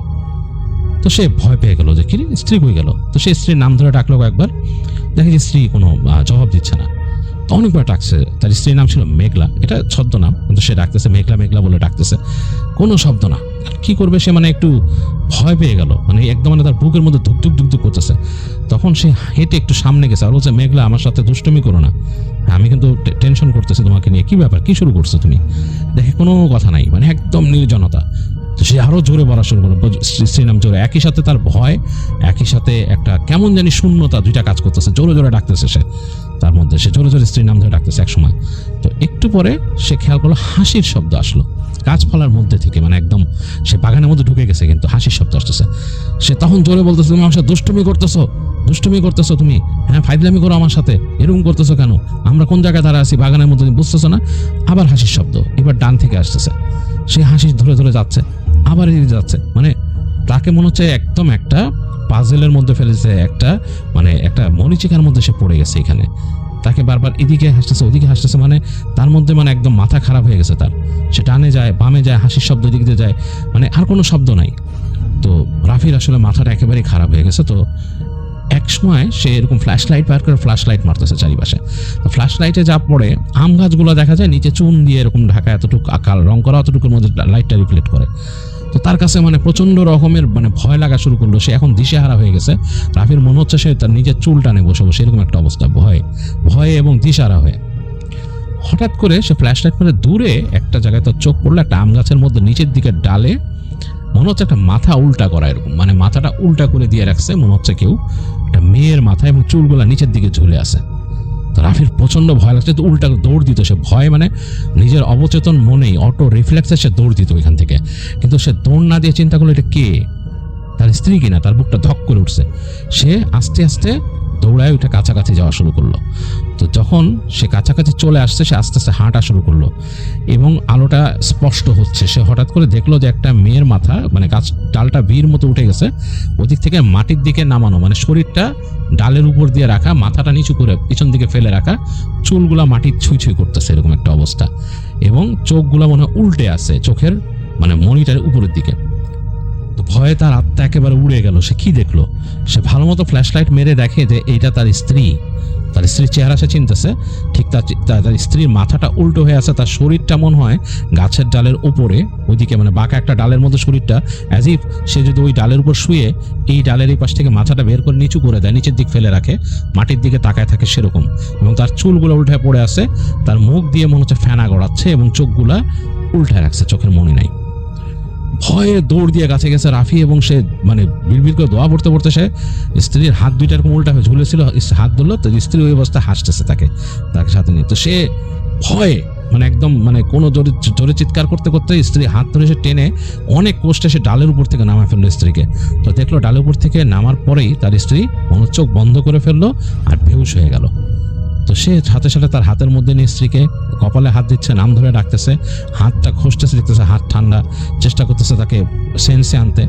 বেশ কিছুক্ষণ ট্রাই করার পর স্ত্রী দেখলো চোখ মিলছে, এবং চোখগুলো মনে হচ্ছে সে বুঝতে পারছে যে তাকাচ্ছে, যে মনে হচ্ছে যে কেমন লালচে টাইপের লাগতেছে তার কাছে, যদিও এখানে আলো নাই খুব একটা, একেবারে চাঁদের আলো তো যতটুকু দেখা যাচ্ছে, চেহারাটা ম্লান লাগতেছে। তাই স্ত্রী বললো কি হয়েছে, আমি কোথায়? তখন সে বুঝলো স্ত্রী সেন্সে আসছে। সে বলে তুমি কোথায়, তুমি জানো না কি হয়েছে, তোমার কি হয়েছে, তুমি এখানে আসছো কিভাবে? তো স্ত্রী বলে না আমি তো কিছু জানি না। তখন বলে আচ্ছা তাড়াতাড়ি আসো। সে উঠাইলে স্ত্রীকে একদম তুলেই নিয়ে আসলো, নিজে উঁচা করে নিয়ে আসলো। এসে সেই গাছগাছালি থেকে খুঁজে পাচ্ছে না বেরোনোর রাস্তা, সে হালকা চাঁদের আলোতে কিচ্ছু বুঝতেছে না, মনে হচ্ছে মেইজের মতো সব। এর মাঝে সে কোনোভাবে দেখতে দেখতে বের হয়ে আসলো রাস্তায়, এসে দেখতেছে তার সাইকেলটা দূরে রাখা, সে কত দূর চলে আসছে। তো সে স্ত্রীকে উঁচু করে ধরে ওই অবস্থা কোলে করে নিয়ে এসে চলে আসলো সাইকেলের কাছে, স্ত্রীকে বললো দাঁড়া করাইলো। যে স্ত্রী দাঁড়াইছে, কেমন মাথায় হাত দিয়ে আছে, মনে পড়ে যাবে। তুমি ঠিক আছো, তুমি কি সাইকেলে চড়তে পারবা? তাহলে স্ত্রী বললো ঠিক আছে পারবো। তো বললো যে কি হয়েছে তোমার, তুমি কিভাবে গেছিলা, তুমি কোথায় গেছিলা, গাছের মধ্যে কেমনে গেছিলা, তুমি গাছে উঠলা কেমনে? তো স্ত্রী বলে আমি কিচ্ছু জানি না, আমার কিচ্ছু মন নাই, আমি এখানে দাঁড়াইছিলাম, হঠাৎ করে মনে হলো আমাকে কি একটা ডাক দিল, তারপর থেকে আমার কিচ্ছু মাথার মধ্যে নাই। তো ঈশের কাছে খুব অন্যরকম লাগলো জিনিসটা। তো রাফি বললো যে তুমি কি পারবা সাইকেলে বসতে? তার স্ত্রী মাথা ধরে বলতেছে পারবো। তো রাফি তারপরও চিন্তা করলো যে এখানে দাঁড়ায় থেকে সময় নেওয়ার কিছু নাই। সে তার স্ত্রীকে বললো তুমি আমার সামনের এই রডের উপরে বসো, মানে সাইকেলের যে সামনের যে রডটা ওইটার উপরে বসো। তো তার স্ত্রী আস্তে করে সে সাইকেলে বসলো, তার স্ত্রী ওই সাইকেলের রডের উপর উঠে বসলো, সে তারপর চালানো শুরু করলো সাইকেল। তো ওরকম যাচ্ছে, কিছুক্ষণ পর স্ত্রী বললো যে আমি ঠিক আছি, আমার এখানে বসতে অস্বস্তি হচ্ছে, তুমি আমাকে আবার পেছনে বসতে দাও। তো তারপর তার নামায় আবার তার স্ত্রীকে পেছনে বসালো এবং তারপরে চলতেছে। তো তার কাছে মনে হচ্ছে তার স্ত্রী স্বাভাবিক হয়ে গেছে, আর কোনো সমস্যা লাগতেছে না, সে চুপচাপ বসে আছে এবং মানে তার কোনো আর মানে এরকম টেনশন মনে হচ্ছে না বা স্ত্রী অসুস্থ। সে বারবার জিজ্ঞেস তুমি ঠিক আছে? স্ত্রী একেবারে একেবারে একেবারে নর্মাল কণ্ঠে বলতেছে যে আমি ঠিক আছে, কোনো সমস্যা নেই, তুমি যাও, তুমি সামনের দিকে চালাও, সব কিছু ঠিক আছে। তো রাফির আসলে মাথা কাজ করতেছে না, সে আর সাধারণ মোড়ে ফিরতে পারতেছে না যে কি ব্যাপার। এর মধ্যে সে খেয়াল করলো তার স্ত্রী গুনগুন করে গান গাইছে, মানে গুনগুন করে গান গাচ্ছে, যে কোনো একটা গানের সুর ভাসতেছে, কোনো একটা পুরোনো আমলের বাংলা গানের সুর, এবং এইটা মানে তার স্ত্রী খুব সুন্দর করে ভাসতেছে গলায়, মানে মানে খুব সুন্দর, মনে হচ্ছে কোনো গায়িকা গান গাচ্ছে। তো রাফির কাছে অবাক লাগলো, সে তাকে বললো তুমি গান জানো? তো বলে হ্যাঁ জানবো না কেন, আমি অনেক গান জানি। বলে তার স্ত্রী চুপ করে গেল। রাফি হঠাৎ করে মনে হলো যে বাতাসের সাথে খুব সুন্দর একটা ফুলের ঘ্রাণ তার নাকে লাগতেছে, এবং সেই ঘ্রাণটা অনেকটা রজনীগন্ধা, মানে একেবারে ডিপ এন্ডের যে ঘ্রাণটা আছে রজনীগন্ধা, সেরকম একটা ঘ্রাণ। তো রাফি হঠাৎ চিন্তা করলো এই রজনীগন্ধা কোত্থেকে আসছে, এখানে তো রজনীগন্ধার কোনো ক্ষেত নাই, প্ল্যান নাই, সে জানে ভালো মতন এখানে আম বাগান, তারপর এমনি ফসলের মাঠ, খোলা জায়গা, বড় বড় দিঘি পুকুর এগুলো আছে, এর মধ্যে এই ফুলের ঘ্রাণ কোত্থেকে আসবে? তো সে একটু পর খেয়াল করলো যে বাতাস এসে লাগলেই তাদের নিজেদের দিকে, তো তার কাছে মানে সেই ঘ্রাণটা পাচ্ছে। তখন তার চিন্তা হলো যে স্ত্রীর কাছ থেকে আসতেছে ঘ্রাণটা। অবাক হলো, সে তার স্ত্রীকে বললো তুমি কি কোনো পারফিউম মাখছো যেটাতে রজনীগন্ধার ঘ্রাণ? তার স্ত্রী হাসতেছে, কোনো উত্তর দিচ্ছে না, বলে হ্যাঁ পারফিউম মাখছি। তো তারা আস্তে আস্তে চালা একসময় বাড়িতে চলে আসলো, বাসায় এসে ঢুকলো। ঢোকার পর তার কাছে মানে রাফির কাছে একটু অন্যরকম লাগতেছে, সিনেমা দেখার যে একটা চার্ম ছিল সেটা চলে গেছে মাথায়।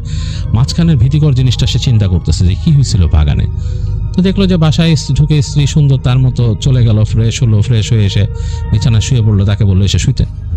তো রাফি চিন্তা করতেছে যে ওর মাথায় কি এগুলো আসতেছে না, কি হয়েছিল না প্রশ্ন রাস্তায়। তো রাফি আস্তে করে শুয়ে বললো যে কি তোমার কি মানে মনে নাই কি হয়েছিল ওখানে?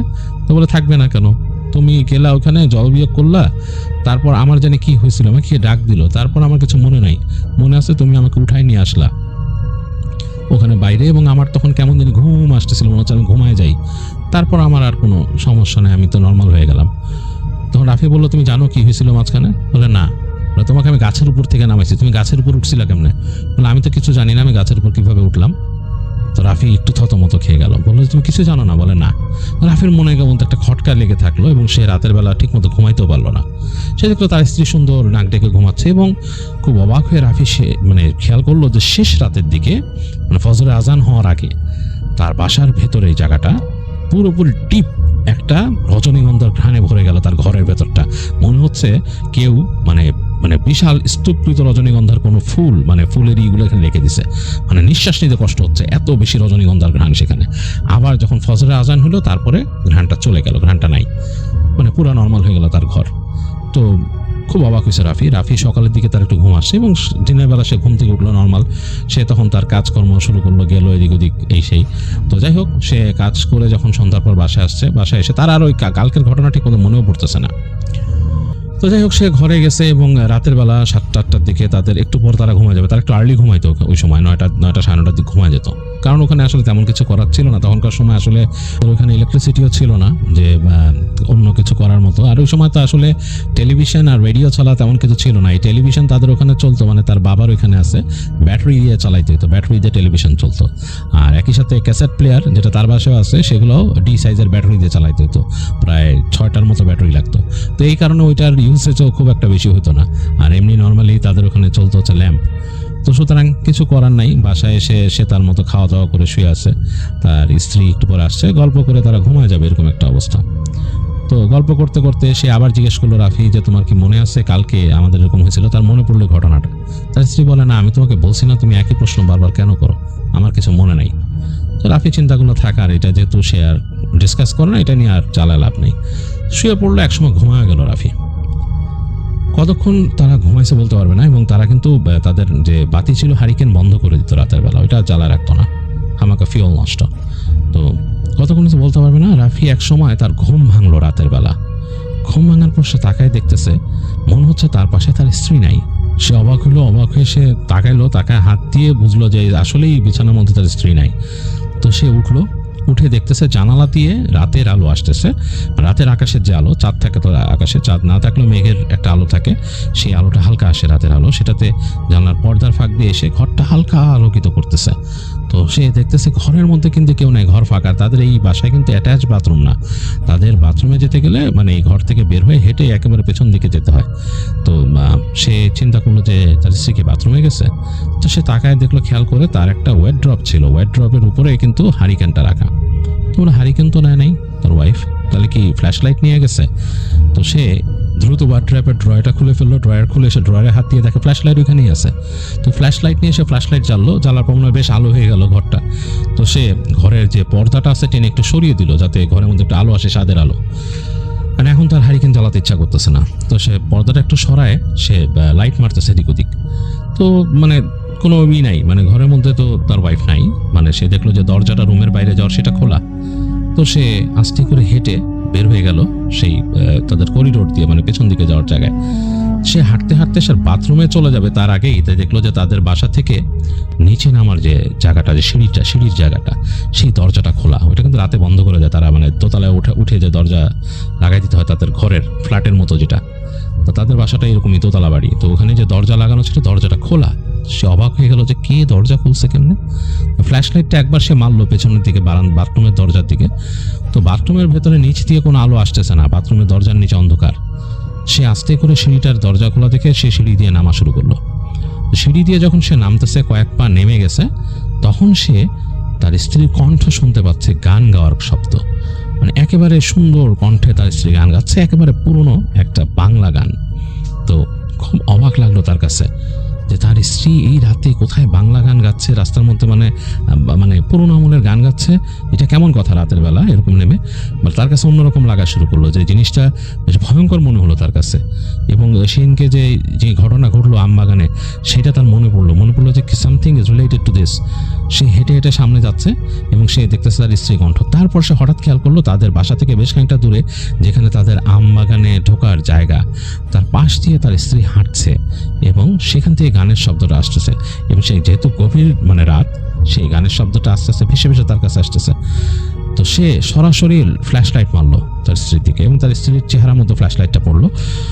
রাফির বুকটা ধপ করে উঠলো। ধপ করে ওঠার কারণ হচ্ছে যে সে দেখলো 1 সেকেন্ড লাইট যে পড়ছে তার স্ত্রীর চোখটা তার দিকে, সেই চোখটা একেবারেই কালো, কুচকুচে কালো, সেটাতে কোনো সাদা অংশ নাই, কুচকুচে কালো দুটো চোখ। তার স্ত্রী হঠাৎ করে তার দিকে ঘুরে তাকাইছে। রাফির বুকটা ধপ করে উঠছে, ভয় পেয়ে গেছে সে।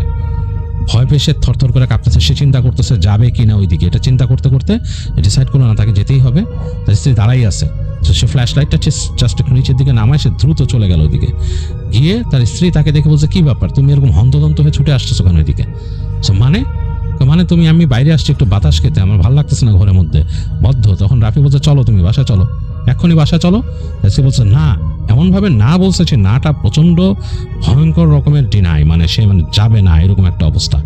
তো রাফি তার স্ত্রীর হাতটা চেপে ধরছে, তার হাতটা তার স্ত্রী ঝাড়া মেরে ছুটাই দিচ্ছে, বলছে না, এমনভাবে না বলছে, বেশ ভয়ঙ্কর। রাফি খেয়াল করে দেখতেছে এখন কিন্তু আলো আধারি, গাছের ছায়া আছে তার পেছনে, বড় বড় আম গাছের ছায়া, সেটাতে কিন্তু তার চেহারা দেখা যাচ্ছে না।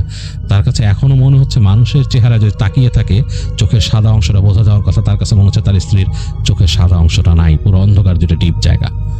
প্রচণ্ড রকমের ভয় পেয়েছে রাফি। তারপর দেখলো যে সে যখন নাকি ভয় পেয়েছে তার স্ত্রী হেসে দিল। হেসে দিয়ে বলে, কি ভয় পাচ্ছ, চলো যাই বলে হাঁটা শুরু করলো এবং রাফির দিকে হাতটা বাড়ায় ধরলো।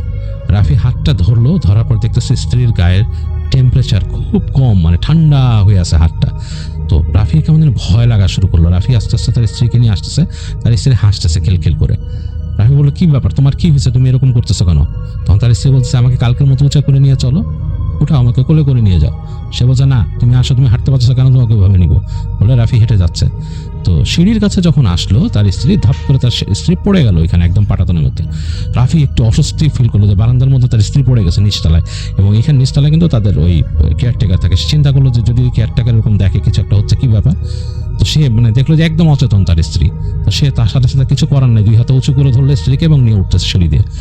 যখন সে সিঁড়িতে উঠতেছে 2, 3, 4, 5 পা এরকম উঠে গেছে, প্রায় দরজার কাছাকাছি চলে, তখন তার স্ত্রী হঠাৎ করে হাসি শুরু করলো। হাসছে, খুব হাসছে, খিলখিল করে, এবং হাসিটা রাফির মনে ভয় ধরায় দিল, প্রচন্ড ভয় ধরায় দিল রাফিকে, যে কি ব্যাপার, আমি কি করতেছি। সে মনে হচ্ছিল একবার স্ত্রীকে নামায় দেয় সে কোল থেকে। তো যাই হোক, সে নিয়ে ঢুকলো যখন ঘরের মধ্যে, তখন সে ফাইন্ড আউট করলো পুরো ঘরটা মনে হচ্ছে রজনীগন্ধা দিয়ে কেউ ভরে দিছে। ঘরের ভেতরে ডিপ একটা স্মেল রজনীগন্ধার, এটা নিঃশ্বাস বন্ধ হওয়ার মতো একটা অবস্থা, এত ডিপ, কঠিন অবস্থা। মনে হচ্ছে একদম কাঁচা রজনীগন্ধা, বেশ ভালো রজনীগন্ধার ঘ্রাণ যে ছড়া যায় সেরকম। তার স্ত্রীকে নামায় দিল। স্ত্রী হেঁটে যে বললো, দেখছো তুমি কিন্তু ঠিকই উঁচা করে আনলা আমাকে বলে তার স্ত্রী বিছানায় শুয়ে পড়লো, এবং শুয়ে মনে হলো সাথে সাথে ঘুমায় গেল, এবং সারা ঘরের মধ্যে এরকম ডিপ রজনীগন্ধার স্মেল খেলা করতেছে। তো রাফি বেশ ভয় পাইছে, সে আসলে কোনো কিছু বুঝতে পারতেছে না। সে তার ফ্ল্যাশ লাইটটা রেখে আস্তে করে বিছানার পাশে বসলো। দরজাটা আগে লাগাই দিয়ে আসছিল সে, কিন্তু সে চিন্তা করতেছে এটা কি হলো, কি কোনোই না। তো একটু পর দেখলো তার স্ত্রী ঘুমের মধ্যে থেকে তাকে বলতেছে, বেশি চিন্তা করো না, শুয়ে পড়ো, ঘুমায় যাও, শুয়ে পড়ো। তো রাফি অনেকক্ষণ শুয়ে আছে, সে আর চিন্তা করে কিছু মিলাইতে পারতেছে না। এই রজনীগন্ধার স্মেলটা তার কাছে বিরক্ত লাগতেছে। তার মনে হচ্ছে যে এই গন্ধে থাকার চেতে একটা বাজে গন্ধ ভালো, এত বিরক্ত লাগতেছে তার কাছে, এই গন্ধটা সে সহ্য করতে পারতেছে না, রজনীগন্ধার গানটা। তো একেবারে যখন নাকি ভোর হয়ে গেল, হঠাৎ করে ফজরের আজান দিল। আজানের পরপরই দেখা গেলো যে ওই ঘ্রাণটা আর নাই তার ঘর থেকে, একদম গন্ধটা পুরা ব্যানিশড হয়ে গেছে, ব্যানিশড, মনে হচ্ছে তাড়াই দিচ্ছে, এরকম একটা অবস্থা, অন্যরকম একটা অবস্থা। তো রাফি ভাবলো যে জিনিসটা তো ঠিক হচ্ছে না, কি ব্যাপার, আজকে এটার একটা ব্যবস্থা নিতে হবে, এটা নিশ্চয়ই প্যারানর্মাল কোনো ব্যাপার, আমাকে এটার একটা ব্যবস্থা অবশ্যই নিতে হবে। তো রাফি বাসার থেকে দিনের বেলা বের হয়ে গেল, দেখলো তার স্ত্রী তখনও ঘুমাচ্ছে। তো গিয়ে সে ফার্স্টে তার বাবার সাথে আলাপ করলো যে আব্বা এই ব্যাপার। তো তার আব্বা বললো যে তুই আমার আগে বলবি না, বেটা বদমাইশ, তুই রাত্রেবেলা কেন গেছিস তোর বউরে নিয়ে এরকম ইসের মধ্যে সিনেমা দেখতে, আবার ওখান থেকে সাইকেল চালে আসছিস। তো আগে বললে আমি তোর ব্যবস্থা করে দিতাম, এখানে গরুর বাড়ি ছিল, সুন্দর করে চলে যেতি মাচানের মধ্যে বউরে নিয়ে, তোর কি তোমার আক্কেল জ্ঞান হবে না কখনো, অনেক কিছু তাকে বকা দেয় তার বাবা। তো তার বাবা বলে, যা আমি আসতেছি বাসায়। তো তখন তার বাবা তাকে পাঠাই দিয়ে তার বাবা অনেকক্ষণ পর আসলো, এসে তাকে এরকম হাত দিয়ে ইশারা করতেছে যে কথা বলতে না, বলতেছে হাত দিয়ে ইশারা করতে, ডাকতেছে এদিকায়। তো সে গেল বাপের কাছে, বাপ বাসায় ঢুকেও নাই, মূল বাড়িতেও ঢুকে নাই, ওই বাড়ির মূল আঙিনে ঢোকার আগে সেদিকে কথা আছে। তো রাফি হেঁটে যাচ্ছে বাপের সাথে, কি হচ্ছে আপনি বাসায় আসেন না কেন, কি ব্যাপার, বলে না এটা অন্য কথা। আমি গেছিলাম মৌলানা সাহেবের সাথে কথা বলছি, উনি বলছে তোর বাসায় যেগুলো আলাপ করতে না, তোর বাসায় যে আলাপ করলে সমস্যা হবে, জেনে যাবে তোর স্ত্রীকে কোনো কিছু একটা ধরছে, খারাপ জিনিস আসর করছে। তো মৌলানা সাহেব বলছে যে তোকে নিয়ে যাইতে তোর সাথে কথা বলবে, এবং উনি ওখান থেকে দেখে উনি ওনার মতো চেষ্টা করছে, এটা ওইভাবে হচ্ছে না এবং এটা ক্ষতি করবে পরবর্তীতে যদি তোর সাথে থাকে। তো বলছে কেন, মৌলানা সাহেব এসে দেখতে পারে না? বলে কি না, এটা তোরে মৌলানা সাহেবের কাছে নিয়ে যায়, উনি অন্যরকম মানুষ। তো রাফি যায় মৌলানা সাহেবের কাছে, মৌলানা সাহেবের কাছে গিয়ে মৌলানা সাহেব তাকে দেখে রাফির দিকে তাকায়, একবারে দেখেই বলে কি যে তোমার উপর তো নজর পড়ছে খারাপ জিনিসের। তো বলে মানে? বলে পরীর নজর পড়ছে তোমার উপর, তোমাকে পরী পছন্দ করছে। এখন বলো তো ঘটনা কি হয়েছিল? তো বলে আব্বা বলে নেই, বলছে তোমার বাবা, কিন্তু তোমার মুখ দিয়ে শুনতে চাই, তোমার বাবা তো নিজে এক্সপিরিয়েন্স করে নাই, সে তোমার থেকে শুনছেন, তুমি বলো আমাকে। তো রাফি তখন বর্ণনা করে, বলে একদম যা যা করছে সব বর্ণনা করবা। তো সব বলে। তো মৌলানা সাহেব তখন তাদের সামনে হঠাৎ করে সে চোখ মানে বলে তোমরা বসে বসে, চোখ বন্ধ করে তিনি চলে যান তার মতো তিনি করতে থাকেন, মানে তার যে নিয়ম সেই নিয়ম পালন করতে থাকেন, দোয়া পড়তেছেন। পড়তে পড়তে কিছুক্ষণ পর তিনি মনে হলো যে তিনি অনেক অন্য একটা খেয়াল থেকে বের হয়ে আসলেন। এসে বললেন যে আমি ঘটনাটা পুরো বুঝছি, আমি এটা একটা কমিউনিকেট করছি, আমার এক এখানেই আছে ভক্ত জিন আছে, তার সাথে কমিউনিকেট করছি, যেটা হচ্ছে যে এই রাফির স্ত্রীকে পরী ধরছে, এবং এই রাফির স্ত্রীকে ধরার মূল কারণ হচ্ছে রাফি যে ধরছে, সে একটা মেয়ে জিন, পরী বলে যেটাকে। সে রাফিকে দেখে ফলো করতেছিল ওখান থেকে, এবং ফলো করতে করতে সে রাফির কাছে আসার জন্য তার স্ত্রীর মাধ্যমে আসছে। আমার জিন আমাকে বলছে ওই পরী ওই মেয়ের থেকে আলাদা হবে না, তার শরীরের সাথে সে নিজেকে জয়েন করে ফেলছে, এবং তার মূল এই কাজটা করার উদ্দেশ্য রাফিকে পাওয়া। মানে রাফি তার স্ত্রীর সাথে যখনই থাকবে, মানে অন্যথায় সে তার ওই পরীর সাথে সময় কাটাবে একইভাবে, মানে সে তার স্ত্রীকে ভালোবাসলে ওই পরীও সে ভালোবাসা পাবে, এরকম আর কি।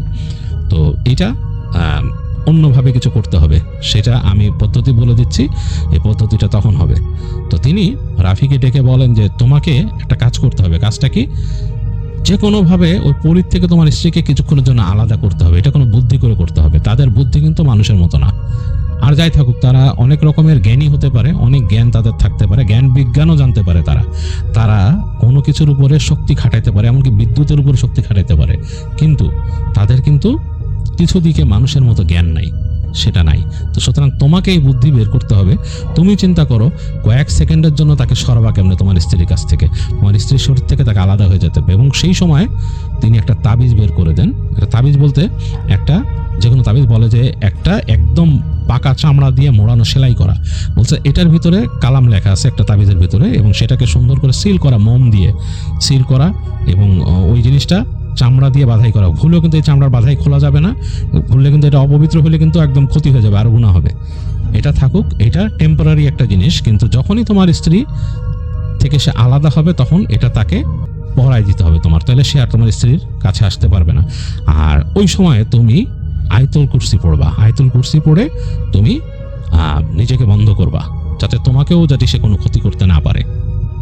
তো তখনও মৌলানা সাহেব বলেন যে এতটুকু করার পরে আমি আসবো এবং আমি এসে বাকিটা করব। তো ফার্স্টে এতটুকু করো, তুমি বুদ্ধি বের করো কীভাবে তুমি আলাদা করবা। তো তিনি বলেন যে রাফি বলে আচ্ছা আমি দেখতেছি। বলে যে হ্যাঁ তুমি মনে রাখো, এই পরিচয় তোমার স্ত্রীর সাথে কানেক্টেড থাকে, তোমাদের কিন্তু অনেক ক্ষতি হবে, অনেক রকম ক্ষতি হবে তোমাদের, মনে রেখো, এটা তোমাকে আলাদা করতেই হবে। তো যাই হোক, রাফি এই ঘটনা শুনে চলে আসে মৌলানা সাহেবের কাছে। তার মনে একটু খারাপ, সে তাবিজটাকে লুকায় রাখে। তাকে বলে এই তাবিজ কিন্তু দেখানো যাবে না, তাবিজ জানি তোমার স্ত্রী কোনোভাবে না বুঝে, এমনভাবে রাখো যতক্ষণ এটা এই যে চামড়ার কেসের মধ্যে আছে, এবং তুমি কোথাও যদি ঢুকায় রাখো এটাকে সে বুঝবে না। এটা যখনই নাকি মানে তুমি বের করে তোমার স্ত্রী গলায় পরায় দিবা, তখনই সে বুঝতে পারবে যে তখন আর আসতে পারবে না সে কাছে। কিন্তু এখন আপাতত লুকায় রাখতে হবে, কারণ তোমার কাছে এই তাবিজ আছে জানলে কিন্তু তোমার স্ত্রীকে সে নিয়ে চলে যাবে কোথাও, তখন তুমি বুঝতে পারবে না। তো রাফি এই কারণে সে একটা কাগজ দিয়ে মোড়াইছিল আর কি, তাবিজটাকে ভালো মতো কাগজ দিয়ে মোড়ায় সে পকেটে ঢুকাইছিল, যাতে উপর থেকে বোঝা না যায় জিনিসটা। তো সে বাসায় চলে আসে বেশ টেন্সড, এবং বাসায় এসে মানে তার চেহারা, এবং সে মনে মনে চিন্তা করে যে আমি যে টেন্সড এটা বুঝতে দিলে আবার সমস্যা আছে। সে নিজেও, রাফি কিন্তু মোটামুটি বেশ বুদ্ধিমান মানুষ, যেহেতু সে এই ব্যবসা বাণিজ্য করে খায়, তার মাথায় বুদ্ধি আছে। তো সে চিন্তা করতেছে বাসায় এসে যে আমার এই টেন্সড অবস্থাটা বুঝতে দেওয়া যাবে না। বাসায় এসে দেখে যে তার স্ত্রী ঠিকই তাকে বলে যে তুমি কি কোনো ব্যাপারে চিন্তিত?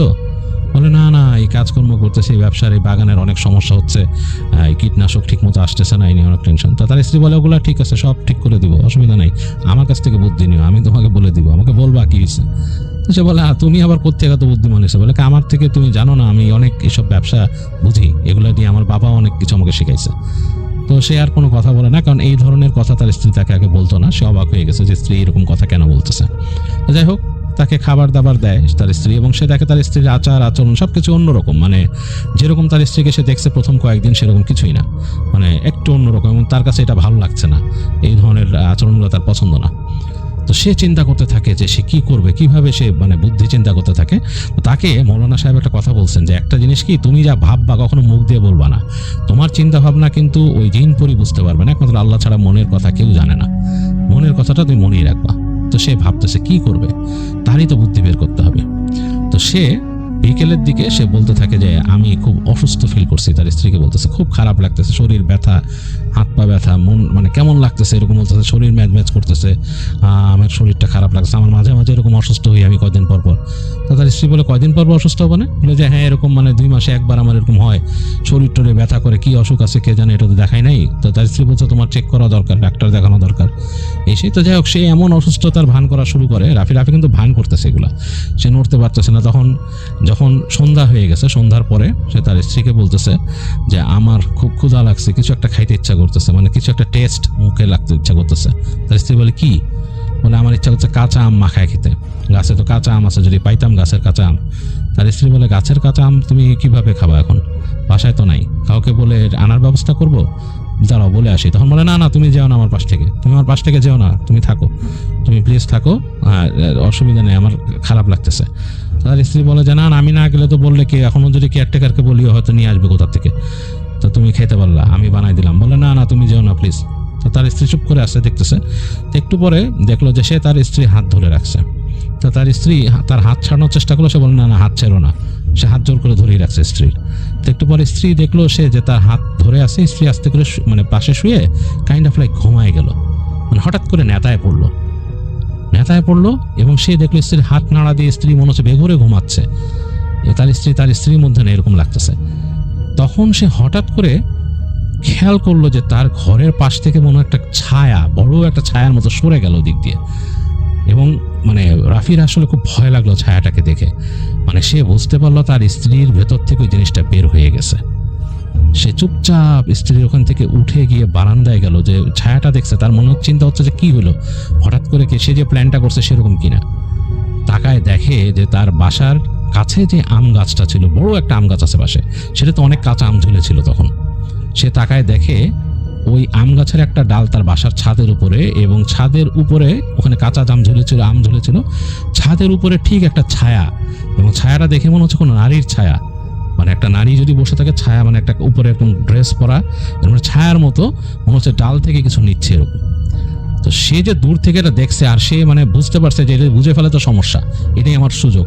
সে ফট করে ঘরের মধ্যে ঢুকে সে যেই তাবিজটা বের করে কাগজে মোড়ায় রাখছিল তার ড্রয়ারের মধ্যে, সে ড্রয়ারের মধ্যে ঢুকে তাড়াতাড়ি তাবিজটা সে বের করে সে খুব দ্রুত গিয়ে তার ওয়াইফের গলার মধ্যে পরায় দেয়। সে পরায় দিয়েই দোয়া পড়া শুরু করে, আয়াতুল কুরসি পড়তেছে জোরে জোরে। একটু পরে তার ঘরের দরজার মধ্যে সে কিন্তু দরজা লাগাই দিছিল, তার ঘরের দরজা আটকাইছে, থাম করে মনে কেউ লাথি মারতেছে ঘরের মধ্যে দরজায়। আর সে শুনতেছে কে জানি ফুঁসতেছে বাইরে, এবং তাকে বলতেছে নারী কণ্ঠ একটা, এবং যদি সে অবাক, তার সবচেয়ে ভয় লাগছে যেটা যে সে শুনতেছে একটা নারী কণ্ঠ, মানে অশরীরী নারী কণ্ঠ, মানে একটা কেউ নাই কিন্তু কথা বলতেছে বাইরের থেকে, দরজার জানলার বাইরের থেকে, রাফি আমার সাথে চালাকি করলি, তোরে শেষ করে দিব, তোর গলা টিপে মেরে ফেলবো রাফি। সে ভয়ে জোরে জোরে পড়ছে আয়াতুল কুরসি। কিছুক্ষণ পরে দেখলো যে এগুলো বন্ধ হয়ে গেল, মানে ঘরে তো ঢুকতে পারেনি, আয়াতুল কুরসি পড়ছে জোরে, এবং সে তার ওয়াইফের গলার মধ্যে তাই তার ওয়াইফ ঘুমাচ্ছে সুন্দর। এবং ওই দিন সে দেখতেছে যে তার ওয়াইফ একদম বেঘরে ঘুমাচ্ছে। তো সেও সারা রাত বিড়বিড় করে শুধু আয়াতুল কুরসি পড়তেছে, একটু পরপর সে সূরা ইখলাস পড়তেছে, সূরা নাস ফালাক পড়তেছে, এবং তার মধ্যে মানে সে ভয়ে ওখানে শুয়ে রয়েছে, এবং সে নড়তেছে না খাটের থেকে। তো ভোরের দিকে দেখলো তার স্ত্রী একটু স্বাভাবিকভাবেই যেভাবে নড়াচড়া করতো সেরকম, এবং একসময় আজান দিল, ফজরের আজান। একটু পরে তার স্ত্রীর ঘুম ভাঙলো, ঘুমে খুব স্বাভাবিকভাবে তারা জিজ্ঞেস করতেছে কি ব্যাপার, তুমি এরকম শুয়ে আছো, আমার হঠাৎ কেমন লাগতেছে আমার কাছে, আমরা কখন শুইলাম, আমার কিচ্ছু মনে নাই। বলে তোমার কিছু মনে নাই? বলে না। তোমার কি মনে আছে? স্ত্রীকে বলতেছে, বলে আমার মনে আছে যে আমরা সিনেমা দেখতে গেছি, এরপর আমরা আসতেছিলাম, আমার কে যেন ডাকলো সাইকেলের পাশ থেকে, এরপর আমার কিচ্ছু মনে নেই। তার স্ত্রী বলছে সত্যি? তো বলছে হ্যাঁ। তো সে তার স্ত্রীর চোখ দেখে বুঝলো যে স্ত্রী সত্যি কথা বলতেছে, এবং তার স্ত্রী অবাক হয়ে গেছে। সে তার স্ত্রীকে ধরে বসলো, ধরে বসে বলতেছে যে এর মাঝখানে কয়টা দিন চলে গেছে জানো? তার স্ত্রী বলছে কয়টা দিন? বলে অনেকগুলো দিন চলে গেছে। তোমার কিচ্ছু মনে নাই? সত্যি? বলে না, কিচ্ছু মনে নেই আমার। বলে কিছু না? বলে ভাষা ভাষা কিছু স্বপ্নের মতো আসে স্মৃতি, যে তোমার সাথে কথা বলতেছি কিছু, এই বাট আমার কিছু মনে নেই। তো তখন বলে ঠিক আছে তুমি বসো, কোনো অসুবিধা নেই। স্ত্রী বাসা বসে সে নিজের মতো, মানে সে আর ওখান থেকে উঠেই না, সে বসে আছে। সে ওখান থেকে গলা চড়ায় ডাকতেছে, দরজাটা খুলে ওখান থেকে রাফি নিচের যে কেয়ারটেকারের নাম ধরে গলা চড়াতে, কেয়ারটেকার বেরোলে একটু পরে বললো যে এক্ষুনি আমার বাবাকে খবর দাও, বলো যে মৌলানা সাহেব কানতে। তো গেল, সেই চলে গেল কেয়ারটেকার। তারপর অনেকক্ষণ পর মৌলানা সাহেব আসলেন, এসে বাসায় ঢুকলেন। ঢোকার সাথে সাথে তিনি দোয়া পড়তে পড়তে ঢুকছেন। তিনি ওই দিনই ওইখানে বসে বাড়িটাকে বন্ধ করলেন, করে একটা রুকাইয়া করলেন ঘরের মধ্যে। রুকাইয়া করে মানে তিনি মেকশিওর করলেন তার সাথে যে তার যে জিন ছিল তার সাথে ওই পরীর সাথে কমিউনিকেট করে। পরী নাকি বলছে যে আমি ওকে ছাড়বো না, আমি ওকে তো মানে শেষ করবো, রাফিকে এবং আমার সাথে চালাকি করছে তাকে শেষ করবো, তার স্ত্রীকেও শেষ করে দেবো, তার স্ত্রীকে আগে শেষ করবো, তার স্ত্রীকে আগে আর মেকশিওর করবো যে তার যাতে কোনো বংশ না থাকে এখানে। তো যাই হোক, মৌলানা সাহেব অনেক কষ্টে তাকে ঝাড়লেন, ঝেড়েটারি করলেন, বাসা বন্ধ করলেন, করে রাফির বাবাকে বললেন ছেলেকে এখানে রাখেন না, ছেলেকে রাখেন না, এই বাসায় থাকলে বিপদে পড়বে, দূরে কোথায় পাঠায় দেন যেভাবে পারেন। তো তখন রাফির বাবা বললেন যে আপাতত আমি ঘর বন্ধ করে দিচ্ছি, আপনার স্ত্রীকে ওই তাবিজটা কিছুদিন ব্যবহার করতে হবে, যদি আমি তাবিজ দিই না, তাবিজ আমি পছন্দ করি না, বাট এখানে এখন এটা ছাড়া উপায় নেই। তো তার রাফির বাবা তারপর তার ছেলের সাথে কথা বলেন, মৌলানা সাহেবকে অনেক ধন্যবাদ দিলেন, দিয়ে পরবর্তীতে তাদেরকে খুব দ্রুতই তার বাবা ইসে পাঠাতেন, মানে নিজেরা চলে আসেন এই বাসায় কয়েকদিন থাকার জন্য। পরবর্তীতে তারা ঢাকায় পাঠাতেন, এবং ঢাকার থেকে পরবর্তীতে তাকে বিদেশ পাঠাতেন রাফিকে। রাফি তার স্ত্রী সহ তখন বিদেশে চলে যায় পড়াশোনা করতে যায়, এবং সেখানে গিয়ে তার স্ত্রী সহ সেটেল হয়ে যায়, এবং পরবর্তীতে বিদেশে চলে গেছে। এবং রাফির এরপরে আর কোনো সমস্যা হয় নাই, রাফির স্ত্রীরও সমস্যা হয় না, এবং তারা ভালো আছে, তারা বিদেশে আছে, অস্ট্রেলিয়া আছে, তারা খুব ভালো আছে, তাদের কোনো সমস্যা নেই। তো যাই হোক, এই ছিল শামীম চৌধুরীর পাঠানো ঘটনা।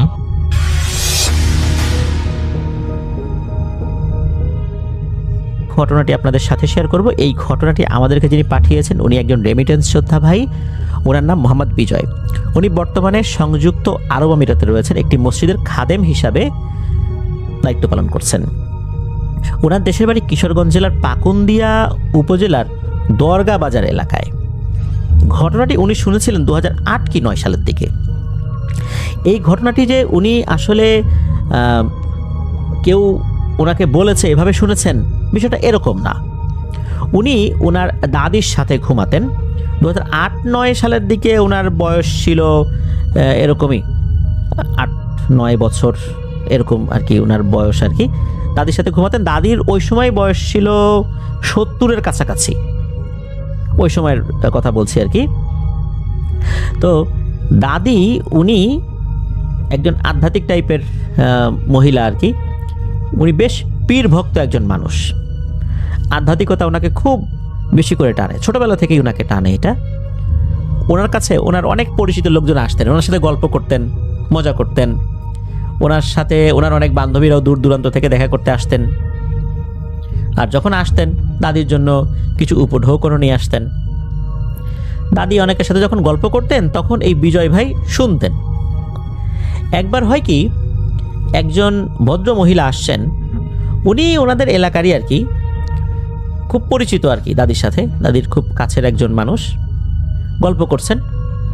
ওই সময় আবার বিজয় ভাই ঘরের ভেতরে বিছানার উপর শুয়ে আছেন।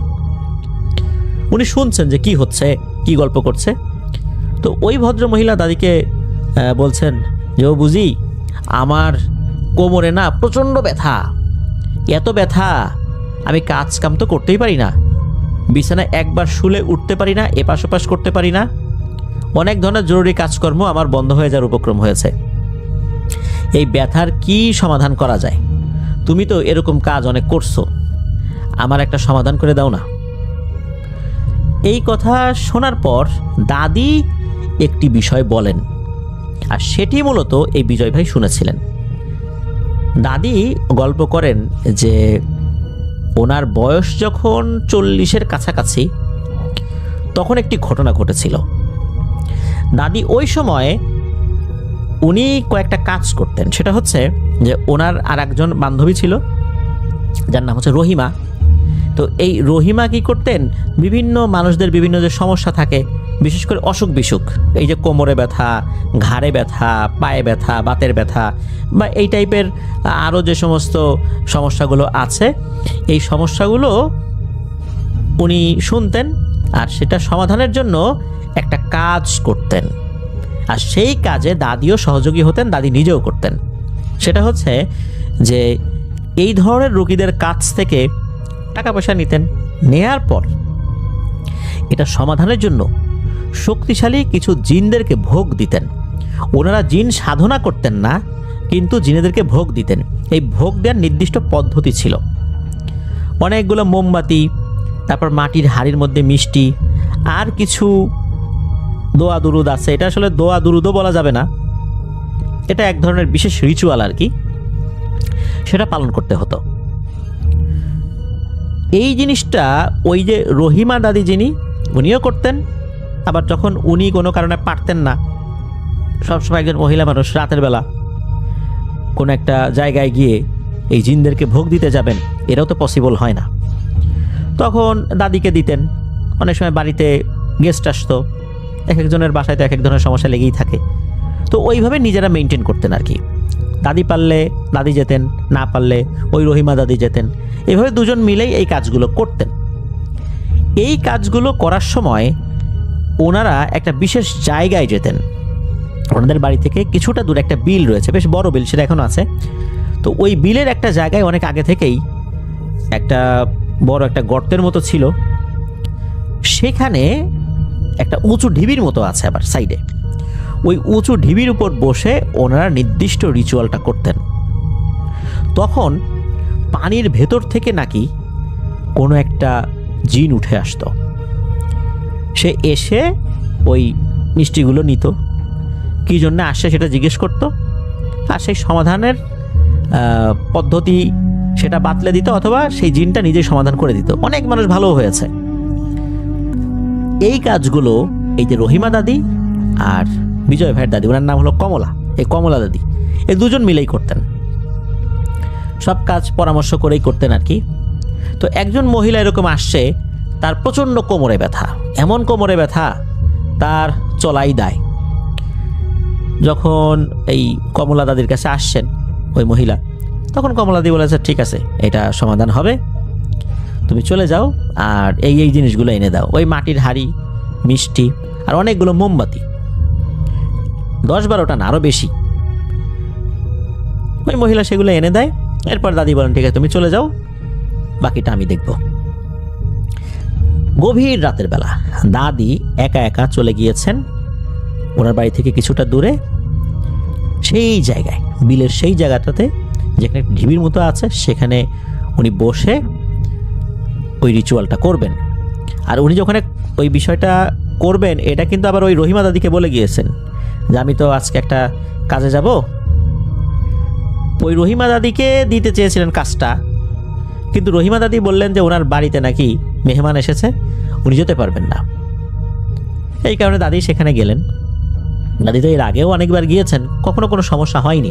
এই কাজটা করতে করতে উনি জিন দেখলে আসলে আর ভয় পেতেন না, কারণ হচ্ছে উনি কিন্তু জিন সাধনা করতেন না, কিন্তু যেই পদ্ধতিতে এই কাজটি করতেন, এই পদ্ধতিতে জিনেরা এসে ভয় দেখাতো না, তারা ওই ভোগটা গ্রহণ করতো আর ওই নির্দিষ্ট কাজটা করে দিত। এই এতটুকুই, আর কিছু না। তো দাদি তো গিয়েছেন, যাবার পর উনি যেখানে বসেছেন তার চতুর্দিকে মোমবাতি জ্বালিয়েছেন, আর সামনে মাটির হাঁড়িতে ওই মিষ্টিগুলো রেখে উনি ওনার মতো করে রিচুয়াল করা শুরু করেছেন। করছেন অনেকক্ষণ হয়ে যায়, কোনো সারা শব্দ আর নাই। এতক্ষণ কিন্তু কখনো হয় না, মানে লাগে না এত সময়। এই অল্প সময় 15-20 মিনিট ম্যাক্সিমাম লাগে, এর বাইরে কিন্তু লাগে না। এদিকে দাদি ঘন্টা পার করে ফেলছেন, কোনো সারা শব্দ নাই। এদিকে মোমবাতিগুলো আস্তে আস্তে আস্তে আস্তে তো ক্ষয় হয়ে যাচ্ছে। যদিও বা ওনার কাছে একাধিক মোমবাতি ছিল, কোনোটা যদি একদম ক্ষয় হয়ে যায় তাহলে সেই জায়গায় আর একটা রিপ্লেস করে দেবেন, কিন্তু কোনো মোমবাতি যেন একদম নিভে না যায়, এই বিষয়টা নিশ্চিত করতে হবে। আর এমনিতেই তো বিলের ওই ফাঁকা জায়গায় বাতাস তো চতুর্দিক থেকে আসে, বাতাসে যদি নিভে যায় সেই বিষয়টা একরকম, কিন্তু একদম ক্ষয় হয়ে যেন নিভে না যায় এটা নিশ্চিত করতে হবে। বাতাসে নিভে গেলে ওটা আবার জ্বালাই দিতে হবে। দাদি এরকম করছেন, উনি ওনার মতো করে সেই রিচুয়ালগুলো করে যাচ্ছেন। আসে না আসে না আসে না, মোমবাতি একদম শেষ দিকে যখন চলে আসে, আর হয়তোবা ম্যাক্সিমাম 10 মিনিট জ্বলতে পারে, ওই সময় হঠাৎ করে ওনার সামনে থাকা যে পানির যে একটা ডোবার মতো আছে, বেশ বড় সাইজের ডোবার মতো এটা ছিল, সবসময় সেখানে পানি থাকতো, ওই পানিতে ভয়ঙ্কর রকমের ঢেউ ওঠা শুরু হয়। এটা দেখে দাদি আসলে ওই সময় ভয় পান নাই, বেশ অবাকই হয়েছেন। কখনো তো এইভাবে আসে না, স্বাভাবিকভাবেই আসে, কখনো একদম মানুষের বেশে আসে, মিষ্টি খায় চলে যায়, সমস্যার কথা শুনে, কার কি সমস্যা এটা শুনে চলে যায়, এরকম তো হয় না। তারপর উনি দেখছেন যে আসলে ঘটনাটা কি ঘটে। এরপর উনি দেখেন ওই পানির ভেতর থেকে ভয়ঙ্কর আকৃতির বিশাল বিশাল 3টা বুনো শূকর ভেসে উঠেছে। জঙ্গলে যে ওয়াইল্ড হগ যেগুলো থাকে আর কি, বন্য শূকর, সেগুলোর কিন্তু দাঁত থাকে অনেক বড় বড়। তো এইরকম বন্য শূকর, কিন্তু সেগুলো সাইজে অনেক বড় বড়, অনেক বড়, আর চোখ দুটো মনে হচ্ছে ভয়ঙ্কর লাল টকটকে কয়লার মতো জ্বলছে। এই 3টা ছিল ওখানে, দাদির দিকে তাকিয়ে ভয়ঙ্করভাবে গর্জন করছে। শূকর যেভাবে গর্জন করে ওইভাবে গর্জন করছে। আর আমরা দেখি যে শূকর কিন্তু ওই যে মাটি খুঁড়ে ফেলে একদম, ওরা পুকুরের পাড়গুলো অর্থাৎ ওই ডোবার পাড়গুলো একদম খুঁড়ে সব তছনছ করে ফেলছে। একদম মাটি মনে হচ্ছে একদম লাঙল দিয়ে ফেলবে সব আশেপাশে যা আছে, এমন অবস্থা। আর আশেপাশের মাটিগুলো ঝুরঝুর করে ওই পানির মধ্যে পড়ে আসছে, মানে পড়ে যাচ্ছে আর কি, ক্রমাগত পড়ছে, কারণ ওরা মাটি আলগা করে ফেলছে, সেগুলো পড়ছে। তো এইভাবে ওরা চতুর্দিকে তাণ্ডব চালাচ্ছে, কিন্তু দাদির একদম কাছাকাছি আসছে না। এরকম চললো মাত্র কয়েক মিনিট। এরপরেই হঠাৎ করে এই 3টা শূকর ভ্যানিশ হয়ে গেল। দাদি চিন্তা করলেন, যাক এগুলা গেছে, ভালো হয়েছে। কিন্তু না, এরপরে আবার পানিতে ভয়ঙ্করভাবে আন্দোলন শুরু হলো। এবার পানির ভিতর থেকে 3টা ভয়ঙ্কর আকৃতির বিশাল বড় বড় শেয়াল উঠে আসছে। এই শেয়ালগুলো ঠিক তার স্বরে, শেয়াল যেভাবে ডাকে ওইভাবে প্রচণ্ড শব্দ করে ডাকাডাকি করছে, এমন ডাক দিচ্ছে মনে হচ্ছে কানের তালা ফেটে যাবে। সেগুলো দাদিকে আক্রমণ করার জন্য এগিয়ে আসছে, কিন্তু মনে হচ্ছে একদম কাছে এসে থেমে যাচ্ছে। ওই মোমবাতির আলো যতটুকু যাচ্ছে ওইখান পর্যন্ত তারা আসছে, এরপর আর আসছে না। এরাও কিছুক্ষণ ডাকাডাকি করে ভ্যানিশ হয়ে গেল। দাদি কিন্তু এবার মারাত্মক ভয় পেয়েছেন, কারণ হচ্ছে দাদি এই জিনিসগুলো দেখে অভ্যস্ত নন। উনি স্বাভাবিক সুরত যেটা, সেটা দেখে অভ্যস্ত, এটাতে উনি ভয় পান না, কিন্তু এরকম তো কখনো হয় নাই। আর এই কাজ উনি নতুন করছেন না, না হলেও 50-60 বার এটা করেছেন, কখনো এরকম হয় নাই। তাহলে এবার ওরা কেন আক্রমণাত্মক হলো এটা উনি বুঝতে পারছেন না। এখন ওদিকে মোমবাতি বেশ কয়েকটা একদম নিভু নিভু অবস্থায় চলে আসছে, তখন ওনার কাছে থাকা এক্সট্রা মোমবাতি কয়েকটা রিপ্লেস করে দিলেন। এদিকে মোমবাতি তো খুব বেশি আনা হয় না, কারণ উনি তো এর আগে যতবার করেছেন 10-15 মিনিটের মধ্যে হয়ে গেছে, কোনো মোমবাতি হয়তো বা অর্ধেকটাও শেষ হয় নাই, এর মধ্যেই সবসময় হয়ে গেছে। কখনো তো এই ধরনের সিচুয়েশন উনি পড়েন নাই। এরপর যেটা হয় সেটা হচ্ছে উনি দেখেন পুকুরের মধ্যে আবার পানি, এবার মনে হচ্ছে আরো ভয়ঙ্করভাবে আন্দোলিত হচ্ছে। এইবার পানির ভেতর থেকে ভয়ঙ্কর আকৃতির 3টা হাতি বের হয়েছে। এই হাতিগুলোর যে দাঁত, এই দাঁতগুলো মারাত্মক ভয়ঙ্কর। সেই প্রাগৈতিহাসিক কালের ম্যামথ যে লোমশ হাতিগুলো বরফ যুগে ছিল, মনে হচ্ছে সেই রকম হাতি, খুবই ভয়ঙ্কর। এই হাতিগুলো এমনভাবে গর্জন করতে করতে তার দিকে এগিয়ে আসছে, মনে হচ্ছে এক্ষুনি তাকে পিষে মেরে ফেলবে। এবার তো দাদি মারাত্মক ভয় পান, চিন্তা করলেন যে নিশ্চয়ই কোনো একটা ঝামেলা হয়েছে, না হলে তো এরকম হওয়ার কথা না। এমন সময় পেছন থেকে হে কমলা, হে কমলা বলে কে যেন ডাকতেছে। দাদি চমকে উঠে পেছন দিকে তাকিয়ে দেখেন, আরে এ তো তার বান্ধবী রহিমা। উনি তাকে দেখে চিনতে পারেন, তখন ওই রহিমা দাদি বলছেন, হে কমলা, তোর বাসায় গেছিলাম আমি, তোর এত দেরি হচ্ছে দেখে আমি চলে আসি, নিশ্চয়ই কোনো একটা ঝামেলা হয়েছে। ওদিকে এই যে এই হাতি বা এরকম কিছু যে সামনে আছে, এটা কিন্তু ওই রহিমা দাদি দেখেন নাই। তখন কমলা দাদি গিয়ে রহিমা দাদিকে জড়ায় ধরেন, বলতেছেন যে আরে তুই এমন সময় আসছিস, তুই না আসলে তো আজকে আমার প্রাণ বাঁচানোয় দায় হয়ে যেত, আমি তো বিশাল বিপদে পড়ে গেছিলাম, চল চল চল তাড়াতাড়ি চল। ওখানে ওই সব কিছু রেখেই, ওই যে মিষ্টি ছিল, হাড়ি ছিল, এগুলো সব কিছু রেখেই দাদি ওই রহিমা দাদির সাথে চলে আসেন।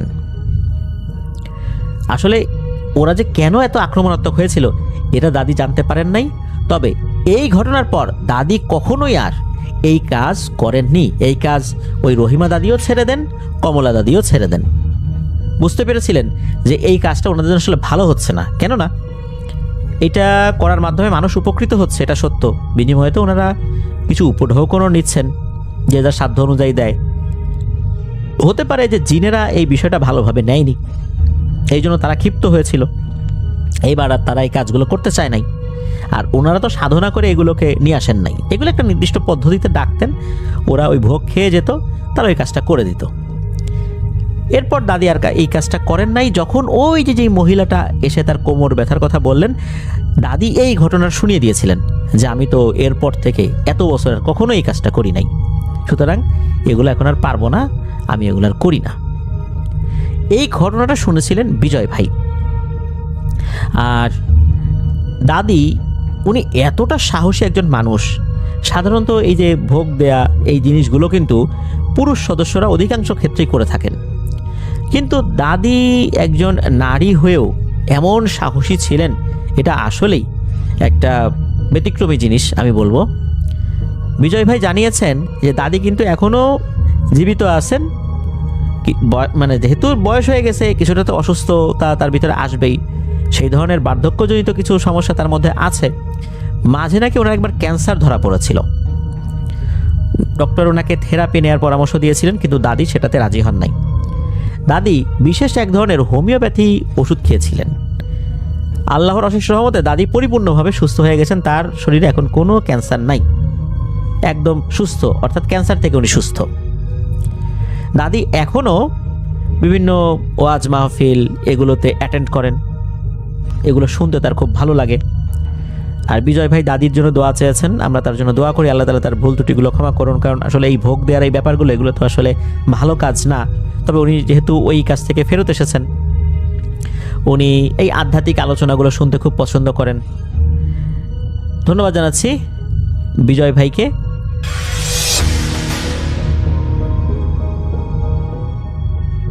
এই ঘটনাটি আমাদেরকে যিনি পাঠিয়েছেন তার নাম মুন্না নীল। ওনার বাড়ি নীলফামারী জেলার কিশোরগঞ্জ উপজেলার চাঁদখানা ইউনিয়নের নগরবন্দ গ্রামে। ঘটনাটি ওনার নিজের সাথেই ঘটে যাওয়া। 2016 সালের শেষ দিকে, ডিসেম্বর মাসের দিকে, ওনার বাবা চাকরির সুবাদে চলে আসেন গাজীপুরে। পরিবার নিয়ে উনি গাজীপুরে শিফট হন। তবে সেখানে এই মুন্না ভাইয়ের লেখাপড়াতে ব্যাঘাত হতে পারে এই চিন্তা করে তাকে পাঠিয়ে দেওয়া হয় নীলফামারীতে তার নানার বাড়িতে। তো দাদার বাড়ি কিশোরগঞ্জ উপজেলায় হলেও নীলফামারী সদর উপজেলাতেই কিন্তু তার নানার বাড়ি ছিল। নানার বাড়িতে থেকে লেখাপড়া করবেন এমনটাই সিদ্ধান্ত হয়। উনি 2017 সালের শুরুর দিকে লোকাল একটি কিন্ডারগার্টেন স্কুলে ক্লাস 3-তে ভর্তি হন। সেখানে উনি ক্লাস 5 পর্যন্ত লেখাপড়া করেন। 2020 সালে ক্লাস 6-এ নীলফামারী সরকারি উচ্চ বিদ্যালয়ে উনি ভর্তি হন। নানার বাড়ি থেকে এই স্কুলের দূরত্ব 10 থেকে 12 কিলোমিটার। প্রতিদিন আসা যাওয়া করা ক্লাস 6-এর একটা বাচ্চা ছেলের জন্য নিঃসন্দেহে অনেক কঠিন ব্যাপার। আর ওনার যে স্কুল, সেই স্কুলে কিন্তু হোস্টেলও ছিল।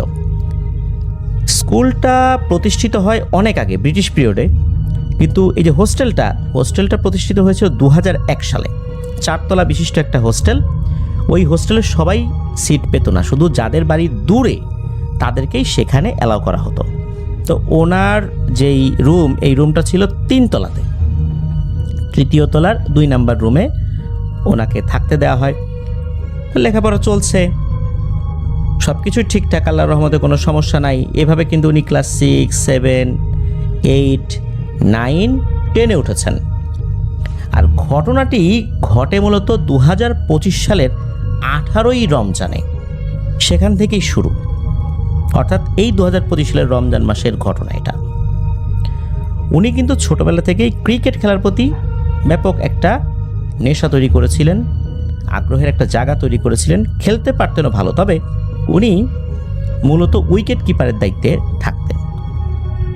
পিছনে এই যে বল কিপিং করে যারা, তো এই কাজটা উনি করতেন। দেখা যেত যে বল যদি পেছন দিকে চলে যেত, এটা নিয়ে আসার দায়িত্বটা ওনার উপরেই পড়তো।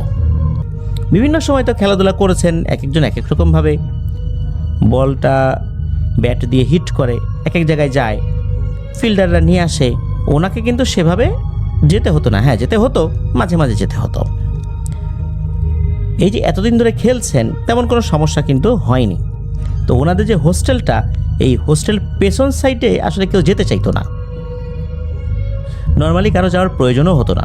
পেছনটা বেশ জঙ্গল টাইপের আর কি, ওখানে কেউ যেতেও না, প্রয়োজনও হতো না। উনি কিন্তু কখনোই এই এত বছরে পেছন দিকটাতে যান নাই। তবে ওনার যে রুমটা ছিল, এই রুমে ওনার যেই বিছানাটা ছিল, এটা উত্তর দক্ষিণ বরাবর ছিল। রুমের যেই জানালা, এটা কাচের ছিল, সেখান দিয়ে কিন্তু ওই জঙ্গলটা দেখা যেত। রাতের বেলা তো হর হামেশাই নজর পড়তই। জানালাটা খোলাও রাখতেন গরমকালে বাতাস আসার জন্য, কিন্তু কখনো কিন্তু কোনো প্যারানর্মাল সমস্যা ওনার সাথে হয়নি। এখন ওই সময় যখন খেলছিলেন, তখন হয় কি, যিনি ব্যাটসম্যান ছিলেন উনি আসলে বেশ কবজিতে জোরওয়ালা মানুষই ছিলেন বলতে হবে। এমনভাবে বলটা হিট করেছেন, ওই বলটা 4 তলার উপর দিয়ে পেছনে গিয়ে পড়ে। এরকম কিন্তু কখনো হয়নি। সাধারণত যত জোরেই আঘাত করা হোক, 4 তলার উপর দিয়ে পেছনে গিয়ে পড়বে, এমনটা ইতোপূর্বে হয়নি। এখন সবার তো আর একরকম শক্তি থাকবে, বিষয়টা এরকম না। হয়তো সে পেরেছে, আর এটাও অস্বাভাবিকও কিছু না। যেহেতু বলটা পেছন দিকে চলেই গেছে, বলটা তো আনতে হবে। ওনারা কিন্তু রমজান মাসে আসরের নামাজ পড়ে অল্প কিছুক্ষণ খেলতেন, এরপর ইফতার করার জন্য চলে আসতেন। প্রতিদিনই তো খেলতেন, তার রমজান মাসে ওভাবেই ওনারা খেলতেন, ওভাবে মেনটেন করতেন সময়টা। এই সাইডটা ছিল ওনার পেছন দিকে। এই জন্য সবাই বলছে যে এই মুন্না যা বল নিয়ে বল নিয়ে। মুন্না ভাই তো বল আনতে যেতে চান না, কেননা ওই জায়গাটা আসলে মানুষ শূন্য, তো কেউ যেত না, জঙ্গলের মতো। উনি বললেন যে আমি একা একা যাবো না, আমার সাথে লোক লাগবে। কেউ আর যেতে চায় না, বলে না তোকেই আনতে হবে। উনিও যেতে চান না। এইভাবে বেশ কিছুক্ষণ কথা কাটাকাটি হওয়ার পর উনি চিন্তা করেন, ধুর যাই তো, কি হবে, নিয়ে আসি। বলটা উনি আনার জন্য ওই দিকটাতে গিয়েছেন। তখন তো সন্ধ্যা লাগে না, ইফতারের আরও বেশ কিছুক্ষণ আগে, আসরের ঠিক পরপর। আলো তখন বেশ ভালোই ছিল। উনি অনায়াসেই বলটা খুঁজেও পেয়ে যান। উনি যখন বলটা হাত দিয়ে উঁচু করেছেন, তখনই মনে হলো ওনার শরীরটা কেন যেন একটু ভার হয়ে গেল। শরীরটা মনে হচ্ছে কেঁপে উঠল হঠাৎ করেই। ওনার কাছে মনে হলো উনি এমন একটা জায়গায় আছেন, এই জায়গাটা মনে হচ্ছে কোনো একটা কবরস্থানের মতো।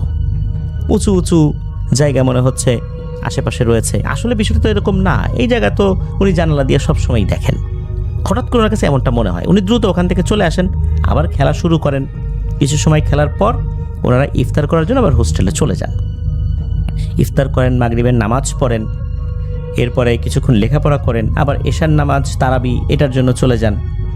তো সব কিছু শেষ করে রাতের খাবার খেয়ে শুয়ে পড়েছেন। তাড়াতাড়ি শুয়ে পড়তে হবে, সকাল সকাল উঠতে হবে, বলতে সাহরি করতে হবে। এই জন্য ওনারা মোটামুটি তাড়াতাড়ি শুয়ে পড়তেন, শুয়ে পড়েছেন। উনি যখন শুয়ে পড়েছেন, তখন ওনার রুমে কিন্তু মাত্র একজন ছিল। ওনাদের ওই রুমটাতে 3 জন ছিল, সবসময় 3 জন থাকতো। তবে একজন ওই সময় অনুপস্থিত ছিল, তার নাম হচ্ছে রিশাদ, যে 9ম শ্রেণীতে পড়তো। আর ওনাদের ব্যাচে একজন পড়তো, তার নাম হচ্ছে আবু বকর। এই আবু বকরটা ছিল, রিশাদ বাড়িতে চলে গিয়েছিল। এই আবু বকর কিন্তু তখন ঘুমাচ্ছিল। মুন্না ভাইও ঘুমাচ্ছিলেন। হঠাৎ করে মুন্না ভাই চোখ খোলেন, কেন জানি ওনার ঘুম ভেঙে যায়। উনি হালকা হালকা একটু ঘুমে আসছিলেন, সেটাও চলে যায়, ওই ভাবটা, তন্দ্রাচ্ছন্ন ভাবটা চলে যায়। উনি চোখ খুলে দেখতে পান যে একটা নারী অবয়বের মতো কিছু একটা, চুল মনে হচ্ছে বাতাসে ভাসছে, চোখ দুটো দেখা যাচ্ছে, বড় বড় চোখ। ওই জিনিসটা কি করলো, সোজা বাতাসে ভেসে এসে ওনার দুই হাত চেপে ধরলো। হাত চেপে ধরে ওনার ঘাড়ে এমন একটা কামড় বসালো, প্রচণ্ড যন্ত্রণা ওনার হচ্ছিল, যন্ত্রণে কুকড়ে উঠলেন, উনি চিৎকার দিয়ে উঠলেন। এই চিৎকারে ওনার পাশে যেই আর একটা বেড রয়েছে আবু বকর, তার ঘুম ভেঙে যায়। সে তাড়াতাড়ি উঠে লাইট জ্বালায় যে ঘটনা কি হলো। তখন কিন্তু এই মুন্না ভাই তাকিয়েই ছিলেন, এমনটা না যে উনি ঘুমাচ্ছিলেন, ঘুমের ভেতরে উনি দুঃস্বপ্ন দেখেছেন, বিষয়টা এরকম না। তখন এই আবু বকর দিকে, আরে মুন্না ভাই কী হয়েছে? উনি বলেন যে না, মনে হয় দুঃস্বপ্ন দেখছি না কি, কেমন কি মনে হইলো। আবার লাইট বন্ধ করে দুজন শুয়ে পড়েন। কিছুক্ষণ পর হঠাৎ করে ওনার কাছে মনে হয় ওনার পাশে কেউ শুয়ে আছে, একই বেডে, আর নিঃশ্বাস ছাড়ছে, গরম নিঃশ্বাস ওনার ঘাড়ে এসে পড়ছে। উনি তাকানোর সাহস করছেন না। সাহস করে কি মনে করে একটা সময় তাকাতে বাধ্য হলেন, কোনো এক অজানা আকর্ষণে উনি তাকিয়ে ফেলেন। তাকিয়ে এবারও উনি দেখতে পান একটা নারী অবয়ব ওনার পাশে শুয়ে আছে। আর ওই জিনিসটা তাৎক্ষণিক শূন্যে ভেসে ওঠে, আবারও ওনার উপর আক্রমণ করতে উদ্যত হয়। এবারও উনি চিৎকার করে ওঠেন। এই যে আবু বকর, সে রুমের লাইট জ্বালায়, বলে, কি হয়েছে রে ভাই, কি হয়েছে, সমস্যা কোনো? উনি বলেন যে কি যেন একটা মনে হচ্ছিল আমার সাথে হচ্ছে। তখন এই আবু বকর বলে যে, ভাই দোয়া দরুদ পড়ে শুয়ে থাকেন, আল্লাহর রহমতে কোনো সমস্যা নেই। তো উনি দোয়া দরুদ পড়েছেন, ঘুমানোর চেষ্টা করছেন, ঘুম তো আসতে চায় না। ওই রাতের মতো কোনোভাবে রাতটা পার করেন। সাহারির ডাক কখন আসবে, কখন সবাই উঠবে, ডাকাডাকি করবে, এই জন্য তো সাহারি করে ফজরের নামাজ পড়ে আবার কিছুটা সময় ঘুমিয়ে নিয়েছেন। পরের দিন অন্যান্য দিনের মতোই অতিবাহিত হয়। ওই দিনও খেলাধুলা করেছেন, তবে ওই দিন কিন্তু আর পেছন দিকে বলটা যায়নি। ইফতার করেছেন, ইফতারের পরে কিছু সময় বন্ধুবান্ধবদের সাথে গল্পগুজব করেছেন, এরপর তারাবি এটা পড়েছেন।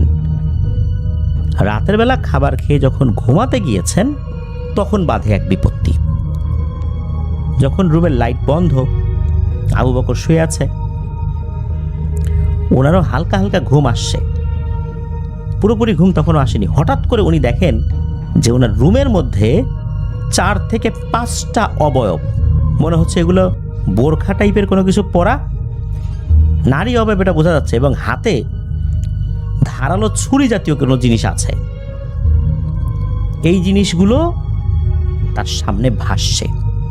উনি প্রথমে চোখ কচলেছেন যে আসলে কি আমি কি ঘুমের ঘরে দেখছি নাকি। পরে দেখা গেল না, উনি ঠিকই দেখছেন, কিন্তু উনি চিৎকার করতে পারছেন না। ওই জিনিসগুলো ওনার দিকে আস্তে আস্তে এগিয়ে আসছে। উনি ভয়ে কিছুক্ষণ চোখ বন্ধ করে থাকেন, পরে চোখ খুলে দেখেন যে না, কিছুই নেই। এরপর উনি আবার ঘুমানোর চেষ্টা করেন। উনি যখনই চোখ বন্ধ করেন, ওনার কাছে মনে হয় কি ওনার চোখের সামনে মনে হচ্ছে কেউ চোখ নিয়ে তাকিয়ে আছে।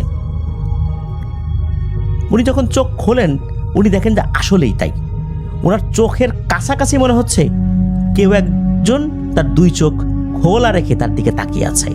মনে হচ্ছে একদম চোখের সাথে তার চোখ লেগে যাবে। উনি তো চোখ বড় বড় করে দেখছেন, আরে এটা কি। হঠাৎ করেই ওই 2টার চোখের উপরে পাতা পড়ে যায়, অর্থাৎ মনে হচ্ছে সে চোখ বন্ধ করে ফেলেছে। উনি চিন্তা করেন এটা কি মনের ভুল। উনি আবার নিজের চোখ বন্ধ করেন ঘুমানোর জন্য, কিন্তু এবারও দেখা গেল সেম একটা ব্যাপার। ওনার কাছে মনে হচ্ছে ওনার সামনে কেউ চোখ খুলে ওনার চোখের খুব কাছাকাছি চোখ নিয়ে ওনাকে দেখছে। উনি আবারও যখন তাকিয়েছেন, সেম জিনিসটা দেখতে পান। এটা দেখার পর উনি তো চিৎকার করে ওঠেন। ওদিকে আবু বকরের ঘুম ভেঙে যায়। সে বলে, ভাই কি হয়েছে, কি হয়েছে? লাইট জ্বালায়, কিছুই নেই। ওই রাতটা তেমন কিছু হয় না। পরের রাত্রে কিন্তু সেম ঘটনা। তবে ওই যে চতুর্দিকে যে 4-5টা অবয়ব দাঁড়িয়েছিল, বিষয়টা এরকম না। উনি চোখ বন্ধ করলেই ওনার কাছে মনে হতো যে কেউ তার চোখের কাছে চোখ নিয়ে তাকিয়ে আছে। উনি খুললে সেই চোখটা দেখতে পেতেন, ওই চোখটা আবার একা একাই বন্ধ হয়ে যেত। প্রিয় লিসেনার্স, আপনারা একবার ভাবুন কি ধরনের একটা ভয়ঙ্কর সিচুয়েশন। এমনটা কিন্তু 3 দিন হলো। প্রথম রাত্রে তো ঘাড়ে কামড় দিল, তবে ঘাড়ে কামড় দেওয়ার পরে এখানে কামড়ের কোনো দাগ কিন্তু ওভাবে বোঝা যায়নি। প্রথম রাত্রে তো এটা হলো, পরের রাত্রে আর এক ধরনের জিনিস হলো, তৃতীয় রাত্রে দ্বিতীয় রাতের মতো ঘটনার পুনরাবৃত্তি কিছুটা হলো। এরপর উনি নানা বাড়িতে ফোন করেন, এই বিষয়ে বলেন।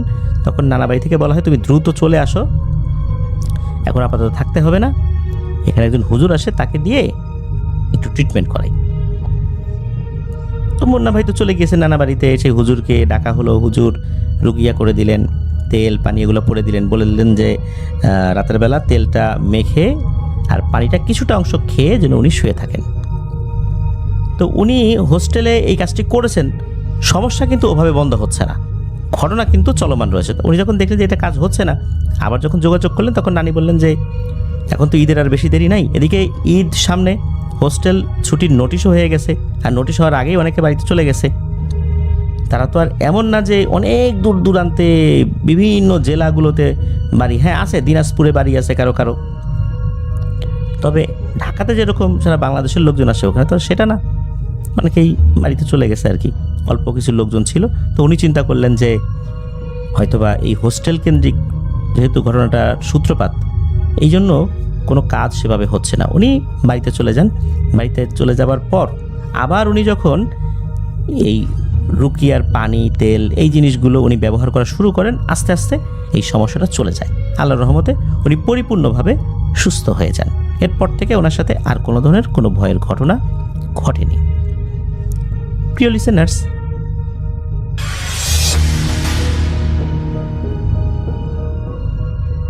আসসালামু আলাইকুম রাসেল ভাই, আশা করি আপনি ভালো আছেন, আর আমি জানি আপনি সবসময় ভালোর দলেই থাকেন।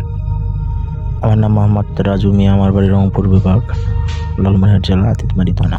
ঘটনাটি ঘটায় একটি ঘটনাটি ঘটেছে আমার পাশের এলাকায়, আমার এক চাচাতো ভাইয়ের সঙ্গে। তো সে সাইকেলে দিয়ে ওই দোকানের মাল আর কি বিক্রি করে তার সংসার চালায়। তো প্রত্যেক দিনের মতোই সে 12টা-1টার দিকে তার চাকরি শেষ করে চলে আসে আর কি, একটা ফ্যাক্টরিতে ওই মাল দিনে যা মাল নেয় এখান থেকে জিনিসপত্র নিয়ে ওগুলো দোকানে পার্সেল দিয়ে মানে ডেলিভারি দিয়ে চলে আসে। তো সেই দিন ছিল অমাবস্যার রাত। তো সেই দিন ঝড় বৃষ্টির রাতে আর মানে ও ঠিকঠাক মতো তার ওই মানে মালগুলো মানে দোকানের ওই জিনিস মানে বিস্কিট চানা এগুলো আর কি, যেগুলো করে এগুলো আর কি ঠিকঠাক মতন মানে বিক্রি করতে পারেনি। তো এরকম গাড়ামালের দোকানে যে মালগুলো বিক্রি করে, ও প্রতিদিনের মতো সেদিন আর ওই তার বিজনেসে অত বেচা কিনা আর কি, মানে বেচা কিনা হয়নি। মানে সাইকেলে করে ও মানে ওই দোকানের বিস্কিট চানা ছোট বাচ্চার খেলনা এগুলো সেল দিয়ে বেড়ায় আর কি। তো ওর টার্গেট প্রতিদিন 8-10 হাজার টাকা মাল বিক্রি করবে। সেই দিন ছিল ঝড় বৃষ্টির রাত। তো সেদিন ওর মানে একদম বেচা কিনা কম, মানে সে টার্গেট ফিল আপ করেই আসবে। তো তখন আনুমানিক রাত বাজে 10টার দিকে একটু আকাশটা আর কি মেঘ করেছে এই টাইপের। ও তাড়াতাড়ি ওই দোকানগুলোতে প্রতিদিনের মতো যেভাবে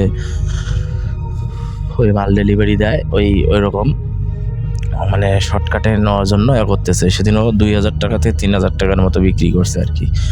তো এইরকম। তো ওই সেই দিন ছিল তোর অমাবস্যার রাত। তো প্রত্যেক দিনে একটা এই ফাঁকা জায়গা দিয়ে 2-4টে দোকান আছে, দোকানে আর কি ও মাল দিত। তো তখন আনুমানিক ওর আসতে একটু লেট হয়েছে এদিকে, আকাশও খারাপ। তো বলতেছে যে ওই দোকান কটায় দিলে তো আমার শেষ, আজকে তাড়াতাড়ি চলে যাব। 11টা 12টা আর কি বাজে প্রত্যেক দিন, আজকে সকাল সকাল চলে যাবো, আকাশ খারাপ এরকম বলে ওই ফাঁকা নির্জন জায়গাটা দিয়েও যাচ্ছিল। এমন সময় ওই সামনে একটি শ্মশান এবং বড় একটি বট গাছ ছিল, ওইখানে একটা নাকি গরু বাঁধা এত রাতে। তো আবার সাইকেল দিয়ে যাওয়া আসা করে, তো মানে ওই ডেলিভারি দিয়ে সাইকেল দিয়ে করে ডেলিভারির কাজ। এখন ও দেখতেছে এত রাতে এখানে একটা গরু বেঁধে রাখছে কে জানি।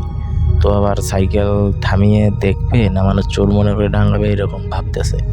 আসলে ও মানে কি করবে, যদি আবার কেউ বলে যে এখানে মানে গরুটা হয়তো কেউ বাঁধে মানে নিয়ে যাইতে মনে নাই, আকাশ খারাপ করছে হয়তো মনে নাই, ওকে আবার চোর মনে করে যদি ধরে, এই বলেও আবার থামতে চাইলো না, থামলো। তাও মাল দিয়ে ওই দোকান কয়টাতে ওই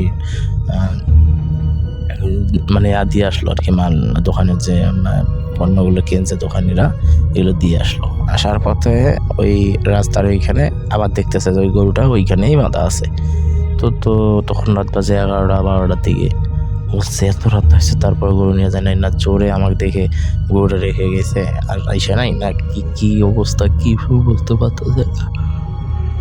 এই বলে ও সাইকেলটা স্ট্যান্ড দিয়ে গরুটার যে ওই খুঁট যেটা গরুর গাড়ে বেঁধে রাখে, ওইটা ওই একটু ওই জঙ্গলের ভেতরে আর কি, মানে ওটা উটকি পাইতেছে না।